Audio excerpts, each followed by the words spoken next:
அப்பாவா இருக்கிறவங்களுக்கும் அப்பாவா ஆக போறவங்களுக்கும் வாழ்த்துக்களை முதலாவது என்ன பண்றோம் சொல்லிக் கொள்கிறோம். ஹாப்பி ஃபாதர்ஸ் டே.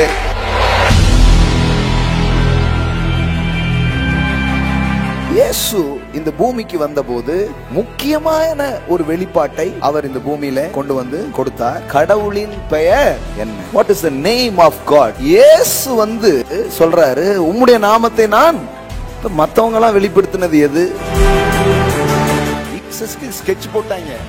எதுக்குடா ஸ்கெட்ச் போட்டீங்க? எனக்கு அவன் சொல்றான், நீ கடவுள் என்னன்னு சொல்ற? அந்த யாவேங்கிற பேரையே இவங்க வந்து என்ன பண்ணுவாங்கன்னா, ரொம்ப எழுதும் போதெல்லாம் போய் பேனாவை கழுவிட்டு வந்து திருப்பி எழுதுவாங்களாம். இப்ப முக்கியமான வெளிப்பாடு என்ன? கடவுள் உங்கள் தகப்பனாக இருக்கிறார். கிறிஸ்டியானிட்டி இஸ் நாட் கடவுள் பக்தன். கடவுள் இருக்கிறார் ஒரு பக்தன், அப்படி கிடையாது. இது தகப்பன் சாமி. எல்லோரும் கடவுள் என்று உங்கள் அப்பாவைத்தான் அழைத்துக் கொண்டிருக்கிறார்கள். அவர் வந்து இஸ்ரவேல் குலசாமி இல்ல, அவர் மனுகுலசாமி. எங்க குலம் தெய்வம் இயேசு.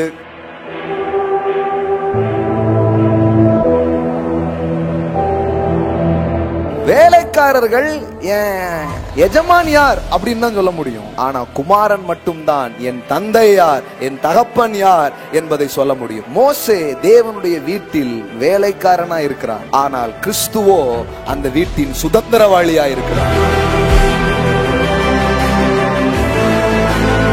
இயேசுவை அனுப்புனதே எதுக்கு தெரியுமா? இவர் மாதிரி தான் நான் உன்னையும் நேசிக்கிறேன்னு காட்டுறதுக்காக. அவர் சொல்றாரு, பிதாவே நீர் எனக்கு கொடுத்த மகிமையை நான் அவர்களுக்கு கொடுக்கிறேன். பிதா என்ன அனுப்புன மாதிரி நான் உங்களை அனுப்புறேன் அப்படின்னு.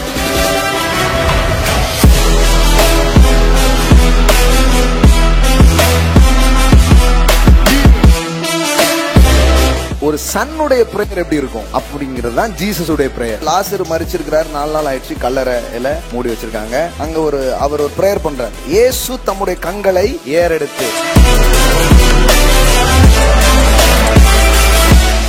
இதுவே வேற மாதிரி பாடி லாங்குவேஜ். உங்களுக்கு தெரியுமா? உங்களுக்கு இது வந்து ஒரு சன்னுடைய பாடி லாங்குவேஜ். அவர் வந்து கெத்தா தான் இருப்பாரு. டாடி, என்னைக்குதான் நீங்க கேட்காம இருந்தீங்க? நான் எப்போ பேசினாலும் நீங்க கேக்குறீங்க. That is sons prayer. எப்போதும் செவி கொடுக்கிறீர். லாசருவே வெளியே வா அப்படின்னா டெட் பாடி எழுப்பி வருது. செத்த சரீரம், 4 நாளான சரீரம் எழும்பி வருகிறது. அவரோடு கூட உங்களை உட்காரவும் செய்தார்.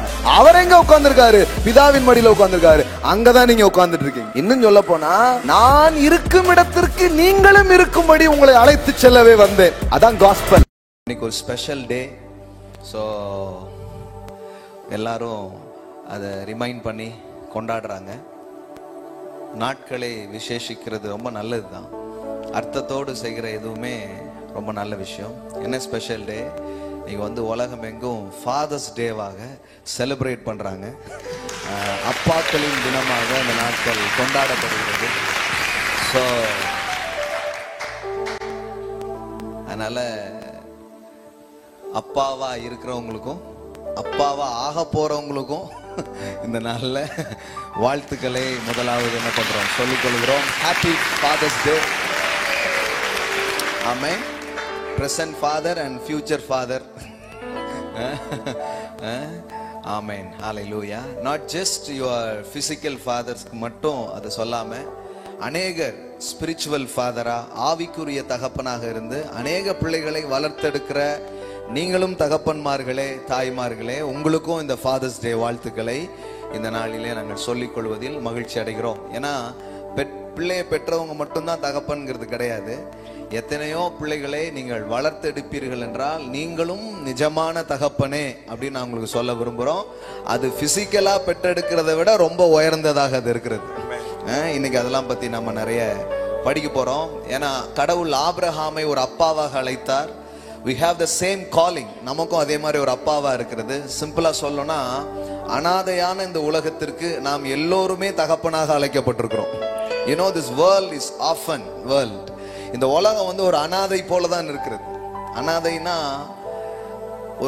ஒரு உதவியற்ற நிலையில, யாரும் இல்லை அப்படிங்கிற மனநிலையில தான் இந்த உலகம் வாழ்ந்துட்டு இருக்கு. அப்போ சொல்ல போனா, இந்த அப்பாவை அறிந்து நாமளும் அப்பாவா இருக்கதான் அழைக்கப்பட்டிருக்கிறோம். ஆமென். நீங்க நினைக்கலாம் நான் ஒரு அம்மா தான்ட்டு. இல்ல, அம்மா அப்பாங்கிறது வந்து அந்த ஜென்டர் கிடையாது, அது ஒரு தன்மை. சில நேரத்துல அம்மா அப்பாவோட சூப்பரான நல்ல அப்பாவா இருப்பாங்க. அப்பா செய்யறதெல்லாம் 10 மடங்கு செஞ்சுட்டு இருப்பாங்க. சில அம்மா ஒரு அப்பா ஸ்தானத்துல இருந்து பண்ணிட்டு இருப்பாங்க. அதனால அது கடவுளுடைய ஒரு ஆவி, அவருடைய ஒரு தன்மை அதை தருகிறார். மற்றவர்களுடைய முன்னேற்றத்தில் சந்தோஷப்பட்டு மற்றவர்கள் முன்னேறணும்னு ஆசைப்படுற நீங்க எல்லாருமே அப்பாக்கள் தான். புரியுதுங்களா உங்களுக்கு? ஸோ அதனால நம்முடைய பிசிக்கல் ஃபாதர் அவங்களுக்கு மட்டும் இல்லாம உங்களுடைய ஆவிக்குரிய வாழ்க்கையில உங்களுடைய முன்னேற்றங்களுக்கு காரணமா இருக்கிற எல்லாருமே தகப்பன்மார்களாக இருக்கிறார்கள். அவங்களுக்கும் இந்த நாள்ல என்ன பண்றோம்? ஃபாதர்ஸ் டே வாழ்த்துக்களை சொல்லிக் கொள்கிறோம். ஆமென், பிரைஸ் காட். ஸோ இன்னைக்கு நம்ம எல்லாருக்கும் அப்பாவா இருக்கிறவரை கொண்டாட போறோம். ஆமென். We are going to celebrate our heavenly daddy. ஆமென். சிலரால் பூலோக தகப்பனுக்கு கொண்டாட முடியாத மாதிரி இருப்பீங்க. கவலைப்படாதீங்க, உங்களுக்கு ஒரு பரம தகப்பன் இருக்கிறார். ஆமென். சில பிள்ளைங்கிட்ட அப்பாவை பத்தி பேசவே முடிய மாட்டேங்குது. அந்த ஆளை பத்தி மட்டும் என்கிட்ட பேசாதீங்க அப்படிங்க, சண்டைக்கு வந்துடுறான். அதான் ஒருத்தர் போய் சொல்லியிருக்காரு, டேய் ஆண்டவர்னா யார் தெரியுமாடா? உங்க அப்பா மாதிரி அப்படின்னு இருக்காரு. அவன் சொல்லியிருக்கான், அப்பனா எனக்கு அந்த ஆண்டவரே வேண்டாம் அப்படின்றான். இவர் அப்பா இல்லாத வேலைலாம் பண்ணியிருக்காரு. எங்க அப்பா மாதிரி தான் ஆண்டவர்னா, எனக்கு ஆண்டவரே வேண்டாம் அப்படின்ட்டான். அதுக்கப்புறம் இல்லப்பா இயேசுவே சொல்லியிருக்காரு, பொல்லாத தகப்பன்னு சொல்லியிருக்காரு, அப்பஞ்சேரி அப்படிங்க. அதனால இந்த பூமியில நிறைய நேரத்துல கொஞ்சம் ஒரு பெர்ஃபெக்ட் ஃபாதர் நமக்கு கிடைக்காம போயிருந்திருக்கலாம். அதனால ஒன்றும் வருத்தப்படாதீங்க, உங்களுக்கு ஒரு நல்ல அப்பா ஒருத்தர் இருக்கிறார். ஆமென். பெர்ஃபெக்ட் ஃபாதரா ஒருத்தங்க இல்லாம போறதுக்கு காரணம் அவங்களுக்கும் ஒரு பெர்ஃபெக்ட் ஃபாதர் கிடைச்சிருக்க மாட்டாங்க. புரியுங்களா உங்களுக்கு? அதனால இந்த உலகத்துல நீங்க யாரையும் பார்த்து கோவப்பட வேண்டிய அவசியமே கிடையாது. பரிதாபப்பட வேண்டிய ஆட்கள் தான் இருக்கிறாங்க. ஒரு காலத்தில் எனக்கு எதெல்லாம் கோபமாய் தோன்றினதோ இப்பொழுது அது எல்லாம் பரிதாபமாய் தோன்றுகிறது. கோபம் போயிடுச்சானா கோபம் வந்து வேற மாதிரி மாறிடுச்சு. இப்போ பரிதாபம் ஆயிடுச்சு. ஐயோ பாவம், உனக்கு மட்டும் ஒரு நல்ல அப்பா கிடைச்சிருந்தா நீ இப்படி இருந்திருக்க மாட்ட. உனக்கு மட்டும் ஒரு தெய்வீக அன்பு கிடைச்சிருந்தா இப்படி வாழ்ந்திருக்க மாட்ட. அதனால நாம வந்து குறை உள்ளவர்களையும் பலகீனமானவங்களையும் பார்க்கும்போது கோவப்பட வேண்டிய அவசியமே கிடையாது. ரிலீஜியன்ல இருக்கிறவங்க, மதத்துல இருக்கிறவங்களுக்கு என்ன இது, இவர்கள்லாம் ஒரு மனுஷியா அப்படி கோவப்படுவாங்க, ஏன்னா இவங்க ரொம்ப யோகியோங்கிற மாதிரி. ஆனா இப்போ அப்படி தோணல பாருங்களேன். இப்ப எப்படி தோணுதுன்னா பரிதாபமா தான் இருக்குது சிலருடைய வாழ்க்கையெல்லாம் பார்க்கும்போது. அதனால நீங்க கோவப்பட அழைக்கப்படல, நீங்க இரக்கம் காட்ட, தயவு காட்ட நீங்கள் அழைக்கப்பட்டிருக்கிறீர்கள். ஆமென். ஏன்னா தேவன் அதை தான் உங்க மேல என்ன பண்ணிட்டு இருக்கிறார், காட்டுட்டு இருக்கிறாரு. பாவம், இயலாமையில மக்கள் இருக்கிறார்கள், அறியாமையில இருக்கிறார்கள். அவர்கள் எதையும் இன்னும் பெற்றுக்கொள்ளல. பெற்றுக்கொண்டா அப்படி வாழ மாட்டாங்க தானே. சோ அப்போ இந்த உலகத்துக்கு தகப்பனை நீங்கள் அறிவது மட்டுமல்லாமல் ஒரு தகப்பனா இருக்க அவர் உங்களை அழைத்திருக்கிறார். ஆமென். சோ அதனால பூலோக தகப்பன் கிட்ட சில பிரச்சனைகள் இருக்கு, சரிங்களா? கண்டிப்பா இருக்கு. தாய்கிட்டையும் இருக்கு, தகப்பன் கிட்டையும் இருக்கு. அதனால நீங்க வந்து நம்பிக்கை இழந்துடக்கூடாது. அவங்கெல்லாம் உடஞ்ச இடத்துல இருந்து வர்றாங்க. நீங்க ஒரு நல்ல அப்பாவை அறிந்து நீங்க ஒரு நல்ல ஃபாதரா நாளைக்கு எழும்புறதுக்கு வாய்ப்பு இருக்கு. ஆமென். வாழ்க்கையில வந்து 2 தீர்மானங்கள். ஒரு குடிகார தகப்பனுக்கு பிறந்த 2 பிள்ளைகள். ஒருத்தன் சமூகத்துல உயர்ந்த இடத்துல வந்துட்டான், ஒருத்தன் குடிகாரனாவே வாழ்றான். 2 பேரையும் கூப்பிட்டு ஒரு நாள் பத்திரிகை நிருபர்கள் வந்து பேட்டி எடுக்கிறாங்க. இப்பா உங்க அப்பா குடிகாரரு, ஆனா உங்க அண்ணன் உன் தம்பி வந்து என்ன ஆயிடுச்சான், பெரிய ஆள் ஆயிட்டான், நீ குடிகாரனாவே இருக்கிற, என்ன காரணம்ட்டு. அப்போ அந்த குடிகாரன் பையன் சொன்னா, எங்க அப்பா குடிகாரரா இருந்தார், எனக்கு ஒரு நல்ல மாடலா இல்லை, அவர் மட்டும் கரெக்டா இருந்தா நானும் கரெக்டா இருந்திருப்பேன், அவரை பார்த்தா நானும் குடிச்சு கெட்டு போயிட்டேன் அப்படின்னா. இன்னொரு பையன் சொன்னா, நான் வாழ்க்கையில ஒரு தீர்மானம் பண்ணேன், எங்க அப்பா மாதிரி இருக்கக்கூடாது, வேற மாதிரி நான் வரணும் அப்படின்ட்டு, அதனாலதான் உயர்ந்த இடத்துக்கு வந்தேன் அப்படின்னு சொன்னான்னா. ஸோ நமக்கு நடக்கிற அனுபவங்களை நம்முடைய பின்னாடி போறதுக்கு காரணமா நம்ம உபயோகப்படுத்தாம அதையே பாசிட்டிவா முற்போக்கா பயன்படுத்துவதுக்கு தான் கடவுள் நம்மளை அழைத்திருக்கிறார். ஆமென். எல்லாமே இருக்கு கடவுள் கிட்ட. நீங்க எவ்வளவு தூரம் போகணுமோ அவ்வளவு தூரம் என்ன பண்ணலாம், போகலாம். ஒரு கடல்ல போய் உங்களுக்கு எவ்வளோ தண்ணீர் வேணுமோ எடுத்துக்கொள்கிற மாதிரி தான் வாழ்க்கையும் கூட. சரிங்களா? நீங்கள் தேவனை அறிகிற அறிவில் வளர வளர உங்கள் வாழ்க்கையில் பெற்றுக்கொள்ளுதலும் பெருக ஆரம்பிக்கும். ஆமென். எல்லாம் சொல்லுங்க. கற்றுக்கொள்ளுதல் பெருகும் பொழுது பெற்றுக்கொள்ளுதலும் பெருக ஆரம்பிக்கும். புரியுதா உங்களுக்கு? அதனாலதான் கற்றுக்கொள்ளுதல் என்ன? அறிதல், புரிதல். இது நடக்க நடக்க நடக்க வாழ்க்கையில நிரம்புதல் நடக்கும். ஆமென். எல்லாம் சொல்லுங்க. அறிதல் நடக்கும் பொழுது நிரம்புதல் நடக்கும். சிலருக்கு வந்து நிரம்பணும் அப்படியே டைட்டா இருக்காங்க. அது எங்க? அதுக்கான கீ என்னன்னா நோயிங்ல தான் ஃபில்லிங் இருக்கு. புரியுங்களா உங்களுக்கு? ஏதோ நானா ஒரு தத்துவத்தை சொல்லியிருக்கேன் போல, பாலா பஞ்ச் அப்படின்னு நினைச்சுக்காதீங்க. It's Bible punch. ஓகே, வசனம் காட்டுறேன் உங்களுக்கு. அப்படியா? இட்ஸ் ட்ரூ, அப்படிதானா அப்படின்னு உங்களுக்கு காட்டுறேன். வேத புத்தகம் வச்சிருந்தீங்கன்னா திருப்பிக்கோங்க. 2 பேதுரு. துருன்னு ஒருத்தர் இருப்பார், அவர் தான் பேதுரு. அறிதலுக்கும் நிரம்புதலுக்கும் சம்பந்தம் இருக்கா? அறிதலுக்கும் பெற்றுக்கொள்ளுதலுக்கும் சம்பந்தம் இருக்கானா? கண்டிப்பா இருக்கு. நான் தான் சொல்றேன், ஒரு சமுத்திரத்தில் இருப்பதை நீங்க போய் ஒரு டம்ளர்லையும் எடுத்துட்டு வரலாம், ஒரு செம்புலையும் எடுத்துட்டு வரலாம், ஒரு குடத்துலையும் எடுத்துட்டு வரலாம். டேங்க், இந்த தண்ணி பிடிக்கிற லாரிலாம் கொண்டு போறாங்களே, அது மாதிரி கொண்டு போய் கூட எடுத்துட்டு என்ன பண்ணலாம்? வரலாம். இல்லைன்னா அங்கிருந்து ஒரு பாத்தியே வெட்டி கடலை உங்க பக்கம் திருப்பி கூட என்ன பண்ணலாம்? விடலாம். இந்த அளவு கோல் அப்படின்னு சொல்றது வேற எதுவும் இல்லை, நீங்க தேவனை எந்த அளவுக்கு புரிஞ்சிருக்கீங்க அப்படிங்கிறது. மறுபடியும் உங்களுக்கு சொல்றேன், வாழ்க்கையின் மாற்றங்கள், வாழ்க்கையின் திருப்பு முனைகள், வாழ்க்கையின் அற்புதங்கள், வாழ்க்கையின் ஆசீர்வாதங்கள், நன்மைகள், வாட்எவர் பி, இதெல்லாம் எப்போ நடக்குது அப்படின்னா உங்களை பத்தி கடவுளுக்கு தெரியறதுனால கிடையாது. கடவுளை பத்தி உங்களுக்கு எப்போ தெரியுதோ அப்ப இதெல்லாம் நடக்க ஆரம்பிக்கும். ஆமென். புரியுதா உங்களுக்கு? என் பிரச்சனை கடவுளுக்கு தெரியாதா? கடவுளுக்கு எல்லார் பிரச்சனையும் தெரியுங்க. அந்த சாமிக்கு கண் இல்லையா?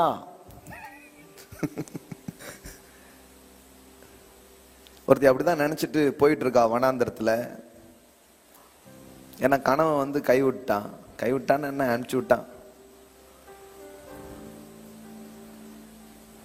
ஆபிரகாம் கூட வாழ்ந்ததுல அவளுக்கு கிடைச்சது வெறும் தண்ணி பாட்டில் மட்டும்தான், ஒரு வாட்டர் கேனை மட்டும் கொடுத்து அனுப்பிட்டான். ஆபிரகாம் கூட வாழ்ந்து கூட அவளுக்கு கிடைச்சது ஒரு துருத்தி, ஒரு பாட்டில் தண்ணி தான். ஆனா ஆண்டவரோடு ஒரு வாழ்க்கை வாழ்ந்தா நீரூற்றே அவளுக்கு சொந்தமாயிடுச்சு. ஆமென். அதுக்கப்புறம் தான் அத்தியாயம் வேற மாதிரி ஆரம்பிக்கும். ஆமென். ஆமா. அதனால பெரிய பெரிய ஆட்களோட இருக்கிறதுனால நீங்க ஏதோ அதனால பெரியவர் உங்க கூட இருக்கிறதுனாலதான் வாழ்க்கை நல்லா ஆகும். ஆமென். இதெல்லாம் புரிஞ்சுக்கோங்க. இதெல்லாம் ரொம்ப ரொம்ப இம்பார்ட்டன்ஸான அடிப்படை காரியங்கள். வாழ்க்கையில் சில அடிப்படை காரியங்கள். அடிப்படையை விட்டுட்டு ஏதாவது பண்ணிட்டு இருந்தீங்கன்னா அப்புறம் வேலைக்கு ஆகாது. ஸோ அங்க பார்த்தா அவன் அப்படிதான் நினைச்சிட்டு இருக்கா. என் பிள்ளைய பத்தி யாருக்கு அக்கறை இருக்கு? என்ன யாரு என்ன பாக்குறதுக்கு யாரு? இப்படிதான் யோசிச்சுட்டு இருக்கா. ஆனா அந்த வனாந்தரத்துல அவளுக்கு ஒரு வெளிப்பாடு கிடைக்கும். அது என்னன்னா, நீர் என்னை காண்கிற தேவன். எல்லாம் சொல்லுங்க, நீர் என்னை காண்கிற தேவன். இந்த அம்மா வீட்டை விட்டு ஓடி வர்றது வழக்கமாவே இருக்கும். புரியுதா உங்களுக்கு? அப்பப்போ முதல் முறை இப்படிதான் இது பண்ணிட்டு ஓடி வந்துடுறா. அப்பமும் ஆண்டவர் பேசுறாரு. அடுத்த ஆளையும் என்ன பண்ணிடுறா? ஓடி வந்துடுறா. அப்பமும் ஆண்டவர் பேசுறாரு. ஆனா இந்த முறை அவளுக்கு ஒன்று தெரியுது, நீர் என்னை காண்கிற தேவன். எல்லாம் சொல்லுங்க, நீர் என்னை காண்கிற தேவன். இப்படி ஒரு வாழ்க்கையில் அவளுக்கு ஒரு காரியம், ஆகாருக்கு ஒரு காரியம் தெரியுது. என்ன தெரியுதுன்னா, கடவுளுக்கே ஒரு பேர் வச்சுட்டா, நீர் என்னை காண்கிற தேவன். அப்போ தேவன் உங்களை காண்கிறார் என்கிற வெளிப்பாட்டை நீங்கள் பெற்றுக்கொள்வதுதான் உங்க வாழ்க்கையின் சகல காரியங்களையும் தீர்மானிக்கிற ஒன்றாக இருக்கிறது. ஆமென். அதனாலதான் நீங்க கர்த்தரை அறிகிற அறிவில் வளரணும். தேவனை புரிஞ்சுக்க புரிஞ்சுக்க வாழ்க்கை விரிவாக ஆரம்பிக்கும், வாழ்க்கை சுகமாக ஆரம்பிக்கும், வாழ்க்கை நிம்மதியாக ஆரம்பிக்கும், வாழ்க்கை சமாதானம் உள்ளதா மாறும், வாழ்க்கை வெற்றி உள்ளதா மாறும். அதனாலதான் இது ஏதோ பக்தி கிடையாது. இங்க பக்தி செலுத்த வேண்டியதில்லை. இங்க நீங்க அறிவை பெற்றுக்கொள்ள வேண்டும். ஆமென். கிறிஸ்தவ மார்க்கம் ஏதோ பக்தி மார்க்கம் கிடையாது. திடீர்னு விழுந்து படார்னு இப்படி கும்பிட்டு போறது கிடையாது. வெளிப்பாடு யார் அப்படிங்கிறதை அறிந்து கொள்கிற காரியம். பாருங்க, இந்த வசனம் அப்படி சொல்லுது. 2வது வசனம், 2 பேதுரு 1:2-3. தேவனையும் நம்முடைய கர்த்தராகிய இயேசுவையும் அறிகிற அறிவினால் உங்களுக்கு கிருபையும் சமாதானமும் பெருக கடவது. எல்லாம் சொல்லுங்க, அறிகிற அறிவினால் கிருபையும் சமாதானமும் பெருக கடவது. அப்போ பெருக கடவுதுங்கிறது எப்போ நடக்குது? அறிகிற அறிவினாலே. எந்த அளவுக்கு பெருக கடவுது? எந்த அளவுக்கு அறிஞ்சிருக்கீங்களோ அந்த அளவுக்கு பெருகும். என்ன இவங்க எப்படி இருக்காங்க, இவங்க எப்படி இருக்காங்க, எல்லாருமே நீங்க தேவனை புரிஞ்சுக்கிற லெவல்ல வாழ்க்கை இருக்கும். அதனாலதான் தேவனை புரிந்து கொள்றதுங்கிறது ஏதோ பார்ட் டைம் ஜாப் மாதிரி எப்பவுமோ ஒரு முறை அப்படின்னு நினைச்சு கூடாது. அது ஒரு லைஃப் டைம் ஆக்கணும். புரியுதா உங்களுக்கு? ஏதோ சர்ச்சைக்கு தானங்க, எல்லா இடத்துலயும் சர்ச்சை இருக்கு, எல்லாரும் பைபிள் தானே வச்சிருக்காங்க, அப்படி கிடையாது. ஒவ்வொரு நாளும் ஒவ்வொரு காரியங்கள்லையும் நீங்க அவரை அறிகிற அறிவில் வளர்ந்தீங்கன்னா வாழ்க்கையே ஒரு தைரியமா வாழ ஆரம்பிச்சிருவீங்க. ஆமென். இது ரொம்ப ரொம்ப இம்பார்ட்டன்ட். பாருங்க, அப்போ எப்படி சொல்லியிருக்குது? அறிகிற அறிவினால் உங்களுக்கு கிருபையும் சமாதானமும். அப்ப கடவுள் கிருபையும் சமாதானத்தையும் நிறைய பேருக்கு வச்சிருக்கிறாரு. அவங்க ஏன் இன்னும் பெற்றுக்கொள்ளல? அறிகிற அறிவை பெறவில்லை. அறிகிற அறிவை பெறும் பொழுது நாம் கிருபையையும் சமாதானத்தையும் ஏராளமாய் பெற்றுக்கொள்வோம். ஆமென். அந்த அறிவுக்கு ஏற்ற மாதிரி உங்க வாழ்க்கையில தேவனுடைய கிருபை வேலை செய்யறதை நீங்க பாப்பீங்க. அந்த அறிவுக்கு ஏற்ற மாதிரி உங்க வாழ்க்கையில சமாதானம் கிரியை செய்யறது நீங்க என்ன பண்ணுவீங்க? பார்க்க ஆரம்பிப்பீங்க. Not just grace and shalom, அது மட்டும் இல்ல, அதுக்குள்ளேயே எல்லாம் இருக்கு. இருந்தாலும் கொஞ்சம் விவரமா சொல்லணுமே அப்படிங்கிறதுக்காக 3வது வசனத்தையும் கொண்டு வராரு பாருங்க. தம்முடைய மகிமையினாலும் காருண்யத்தினாலும் நம்மை அழைத்தவரை அறிகிற அறிவினாலே. உங்களை என்ன பண்ணிருக்கிறாராம்? ஒருத்தர் இன்வைட் பண்ணிருக்கிறார். நீங்க யாரும் அழையா விருந்தாளி கிடையாது. ஆமென். நீங்கள் அழைக்கப்பட்டிருக்கிறீர்கள். ஆமென். You are called. எங்க காலிங் எங்க இருந்து வந்திருக்கு? The most high calling. ரொம்ப பெரிய இடத்துல இருந்து பெரியவர் உங்களை அழைத்திருக்கிறார். ஆமென். இந்த சபையில ஒரு ஆளு கூட என்னால் அழைக்கப்பட்டவங்களே கிடையாது. அதனாலதான் நான் இங்க பெருமை பாராட்டுறதுக்கு ஒண்ணுமே கிடையாது. இது நான் உண்டாக்குனதே கிடையாது. இது தானா சேர்ந்த கூட்டம். அவரால அன்பால. நிறைய பேர் கேக்குறாங்க, தம்பி கொஞ்ச நாள் தான் ஆச்சு படார்னு இவ்வளவு பேரை கூட்டிட்டீங்க அப்படிங்காங்க. அவங்களுக்கு தெரியல, இது தம்பி கூட்டல, அண்ணன் கூட்டின கூட்டம். தம்பியால முடியவே முடியாது. ஆனா ஒரு அண்ணன் ஆட்சி இருக்கிறாப்ல, அவர் ஆட்சி இவ்வளவு தூரம் எல்லாத்தையும் என்ன பண்ணுது, செய்யுது. அதுதான் விஷயம், வேற ஒண்ணுலாம் கிடையாது. ஆமா. அப்போ நம்மை அழைத்தவரை அறிகிற அறிவினாலே கூப்பிட்டுருக்காரு. கிறிஸ்தவத்துக்குள்ள வந்துட்டாங்க நிறைய பேரு. ஆனாலும் நிறைய பேர் வாழ்க்கை அப்படியே தான் இருக்கு. ஏன் தெரியுமா? கூப்பிட்ட ஆள் யாருன்னு ஒன்னும் தெரியல. அவர் மகிமை என்ன, மகத்துவம் என்ன, நம்மளை கூப்பிட்டாரு, அவர் எப்பேற்பட்டவர். ஒருத்தர் லிஃப்ட் கேக்குறீங்க, உங்க நிறுத்தி உள்ள என்ன பண்ணிக்கிறாரு, வண்டியில ஏத்திக்கிறாரு, போயிட்டே இருக்கிறீங்க. எங்க போகணும் அப்படின்னு கேக்குறாரு. அவரு ஊர்ல இருக்கிற எல்லா இதை பத்தியும் தெரியும். ஆனா நீங்க அவருக்கு எந்த ரெஸ்பான்ஸ் பண்ணாம கொஞ்சம் நிப்பாட்டுங்க அப்படின்னு ரோட்ல யாராவது ஒருத்தருக்கு டீ கடையில கூப்பிட்டு, அண்ணாச்சி வழி எப்படி கொஞ்சம் சொல்லுங்க அப்படின்னா எப்படி இருக்கும்? இது எப்படின்னா, எல்லாம் உங்களை கூப்பிட்டு உங்களை கூட்டிட்டு போறவர் யாரு அப்படிங்கிறது தெரிஞ்சாதான் வாழ்க்கை வந்து ரொம்ப வெற்றிகரமா இருக்க ஆரம்பிக்கும். அப்போ இங்க என்ன போட்டிருக்குன்னா, அழைத்தவரை அறிகிற அறிவினால், அந்த அறிவினாலதான் என்ன நடக்க போகுது, ஜீவனுக்கும் தேவ பக்திக்கும் வேண்டிய யாவற்றையும் அவருடைய திவ்ய வல்லமையானது நமக்கு தந்தல்லதும் அன்றி என்று எழுதப்பட்டிருக்கிறது. இது ரொம்ப ஆழமான ஒரு வார்த்தை. இன்னைக்கு அப்புறம் இதுவே மெசேஜ் ஆயிடக்கூடாது, லைட்டா மட்டும் சொல்றேன். லைஃப் அண்ட் காட்லினஸ், எல்லாம் சொல்லுங்க, லைஃப் அண்ட் காட்லினஸ். சிலர் சொல்லுவாங்க, கடவுளுக்கு உங்க வாழ்க்கையை பத்தி எல்லாம் அக்கறை கிடையாது, நீங்க ஆவிக்குரிய வாழ்க்கையில மட்டும் நல்லா இருக்கிறது தான் அவருக்கு அக்கறை அப்படின்றாங்க. அவங்களுக்காக தான் அந்த வசனத்தை எழுதி வச்சிருக்கு.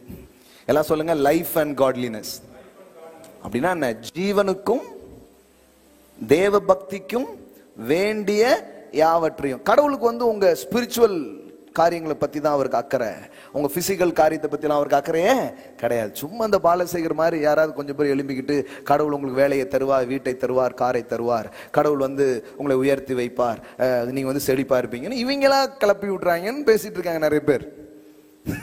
புரியுதா உங்களுக்கு? அவங்களுக்கு தெரியல இது வந்து வேத வசனத்தின் போதனை.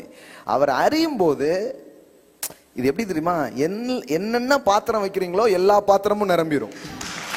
ஆமென், அல்லேலூயா. எல்லா பாத்திரமும் நிரம்பும். ஆமென். எத்தனை பாத்திரம் வச்சாலும் அத்தனை பாத்திரமும் நிரம்பும். இல்ல ஒன்னத்தான் தருவார், ஒன்ன தரமாட்டார் அப்படிலாம் கிடையாது. அவர் அவர் அந்த மாதிரிலாம் இல்லை. அவரை அறிகிற அறிவினாலே, அவர் அறிகிறதுல நீங்க வளர வளர வளர எல்லாம் வாழ்க்கையில நிரம்பிக்கிட்டே இருக்கும். ஆமென். அப்புறம் ஒரு டைம் என்ன ஆயிடுச்சுன்னா நிரம்பி வழிஞ்சிரும். அப்புறம் உங்ககிட்ட இருந்து வந்து நிறைய பேர் பெற்றுக்கொள்ளுவாங்க. ஹல்லேலூயா. இந்த சபை மேல இருக்கிற அழைப்பும் அபிஷேகமும் அதுவாகவே இருக்கிறது. அதனாலதான் இங்க நீங்க நுழைஞ்சீங்கன்னா சில நாட்களுக்குள்ள, சில மாதங்களுக்குள்ள உங்க வாழ்க்கை அப்படி இருக்குங்கிறதுக்கு கேரண்டி பண்றோம். ஆமென், ஹல்லேலூயா. கண்டிப்பா இருக்கும், கண்டிப்பா இருப்பீங்க. ஆமென். ஏன்னா இது அவருடைய வார்த்தை இங்க பேசுறோம், அவருடைய ஆவி அதை உறுதிப்படுத்துகிறது. இது வந்து it's not about pastor, okay, it's about his word. Power is not in the person, power is in the message. Amen. நபர்கிட்ட ஏதாவது இருக்கான்னு தெரியல, ஆனா இந்த வார்த்தையில இருக்கு. ஆமென், கண்டிப்பா இருக்கு. அதனாலதான் இங்க வந்து ரொம்ப அட்டென்ஷனை இது கொடுக்கணும், இதுல நீங்க ரொம்ப கவனமா இருக்கணும், இதுல ரூட்டடா இருக்கணும் அப்படிங்கறதெல்லாம் நம்ம திரும்ப திரும்ப என்ன பண்றோம், மக்களுக்கு சொல்லித்தரோம். அப்ப உங்களுக்கு புரிஞ்சுச்சுன்னா, அறிவதில் தான் நிரம்புதல் இருக்கிறது, அறிவதில் தான் பெருகுதல் இருக்கிறது, அறிவதில் தான் வாழ்க்கையின் அனைத்து காரியங்களுக்கும் பதில்கள் இருக்கிறது. ஆமென். அப்போ ஒவ்வொரு நாளும் உங்க உங்க உங்க உங்க உள்ளம், உங்க மனது எதை நோக்கி டிராவல் பண்ணணும், ஏங்கணும்னா அவரை பார்த்து கேட்கணும், இன்னும் நான் உங்களை அறியணும். எல்லாம் சொல்லுங்க, அப்பா இன்னும் உம்மை அறியணுமே. ஆமென். இது ஒண்ணு நடந்தா மீதி எல்லாமே நடக்குது. புரியுங்களா உங்களுக்கு? கிருபை பெருகுது. சிலருக்கு இது தெரியாது பாருங்க. அவங்க உட்கார்ந்துக்கிட்டு கிருபை பெருன்னு என்ன பண்ணோம், எல்லாரும் வாங்க கிருப கிருப கிருப கிருப கிருப கிருப கிருப கிருப ஆண்டவரே அப்படின்ட்டு இப்படின்னு கிருப வந்துரும் போல அப்படி இல்லைங்க. அவரை அறிகிற அறிவில் என்ன வருது, கிருப பெருகுது. எல்லாமே கொடுக்கப்பட்டிருக்குது. லைஃப்க்கு தேவையான எல்லாமே இட்ஸ் ஆல்ரெடி கிவன் அப்படின்னு வருது. ஆங்கில வேதாகமத்துல எப்படி வருதுன்னா, தந்தருனதும் அன்றி அப்படின்னு இருக்கு. அப்படின்னா நமக்கு தமிழ்ல ஓரளவுக்கு புரிஞ்சிடும் நினைக்கிறேன். நல்லா தமிழ் படிக்கிறவங்களுக்கு தந்தருனதும் அன்றின்னா என்ன, கொடுக்கப்பட்டுன்னு அர்த்தம். எல்லாம் சொல்லுங்க, கொடுக்கப்பட்டாச்சு. ஆங்கிலத்துல இட்ஸ் கிவன் அப்படின்னு வருது, இட்ஸ் டன் அப்படின்னு என்ன பண்ணுது வருது. எல்லாம் சொல்லுங்க, கொடுக்கப்பட்டிருக்கிறது. ஆனா எங்க கொடுக்கப்பட்டிருக்கு, கொடுக்கப்பட்டிருக்குன்னா எங்க பாக்கெட்டை காட்டுங்க அப்படின்னா எங்க கொடுக்கப்பட்டிருக்கிறது, எந்த பேக்கேஜ்ல இது இருக்குதுன்னா, the knowledge of him, அவரை குறித்த அறிவு என்கிற பொட்டலத்துக்குள் எல்லாம் வைக்கப்பட்டிருக்கு. இது நடக்க நடக்க பொட்டலம் பிரிஞ்சு சிந்தி கொட்டிக்கிட்டே இருக்கும் உங்க வாழ்க்கை. ஆமென். இது நடக்க நடக்க மத்ததெல்லாம் நடக்கும். புரியுங்களா உங்களுக்கு? நீங்க ஒரு அற்புதம், ஒரு சுகம் அப்படின்னு ஒன்னொன்னுக்கா நீங்க போராட மாட்டீங்க. இதெல்லாம் அப்படியே அப்படியே ஃப்ளோ ஆயிட்டே இருக்கும். புரியுங்களா உங்களுக்கு? இதுதான் நிஜமா நடக்கிற ஸ்பிரிச்சுவல் growth-ஆக இருக்கிறது. இது இந்த understanding of God it solve all your problems. தேவனை நீங்கள் புரிந்து கொள்றது ரொம்ப முக்கியம். இன்னைக்கு அதை பற்றிய ஒரு முக்கியமான பரிமாணத்தை இன்னைக்கு நம்ம பேச போறோம். ஆனா இது உங்களுக்கு தெளிவா இருக்கா? அறியறது ரொம்ப முக்கியம். இன்னொரு 2 ஸ்கிரிப்சர் காட்டட்டுமா? அறியறதுனால தான் எல்லாமே அப்படின்ட்டு 100 ஸ்கிரிப்சர் கூட காட்டலாம். ஆனா 2 ஸ்கிரிப்சர் மட்டும் உங்களுக்கு காட்டுறேன் பாருங்க. தானியேல் 11:32. இந்த இடத்துக்கு வந்திருப்பீங்கன்னா நான் இதை ஒரு 100 முறையாவது இந்த வசனத்தை கோட் பண்ணியிருப்பேன். Daniel 11:32. அதனுடைய பின்பகுதியை பாருங்கள். தங்கள் தேவனை என்று வருகிறதா? அதுல இருந்து மட்டும் பாருங்க. தங்கள் தேவனை அறிந்திருக்கிற ஜனங்கள் திடன் கொண்டு அதற்கு ஏற்றபடி செய்வார்கள். அப்படின்னா என்ன அர்த்தம்? கர்த்தரை ஒரு மனுஷன் அறியும் போது வாழ்க்கையில ஒரு திடன் வருது, ஒரு கரேஜ் அண்ட் கான்பிடன்ஸ், ஃபெய்த் எல்லாமே அவனுக்குள்ள என்ன பண்ண ஆரம்பிக்குது? உருவாக ஆரம்பிக்கிறது. என்ன பண்ற பாருங்க.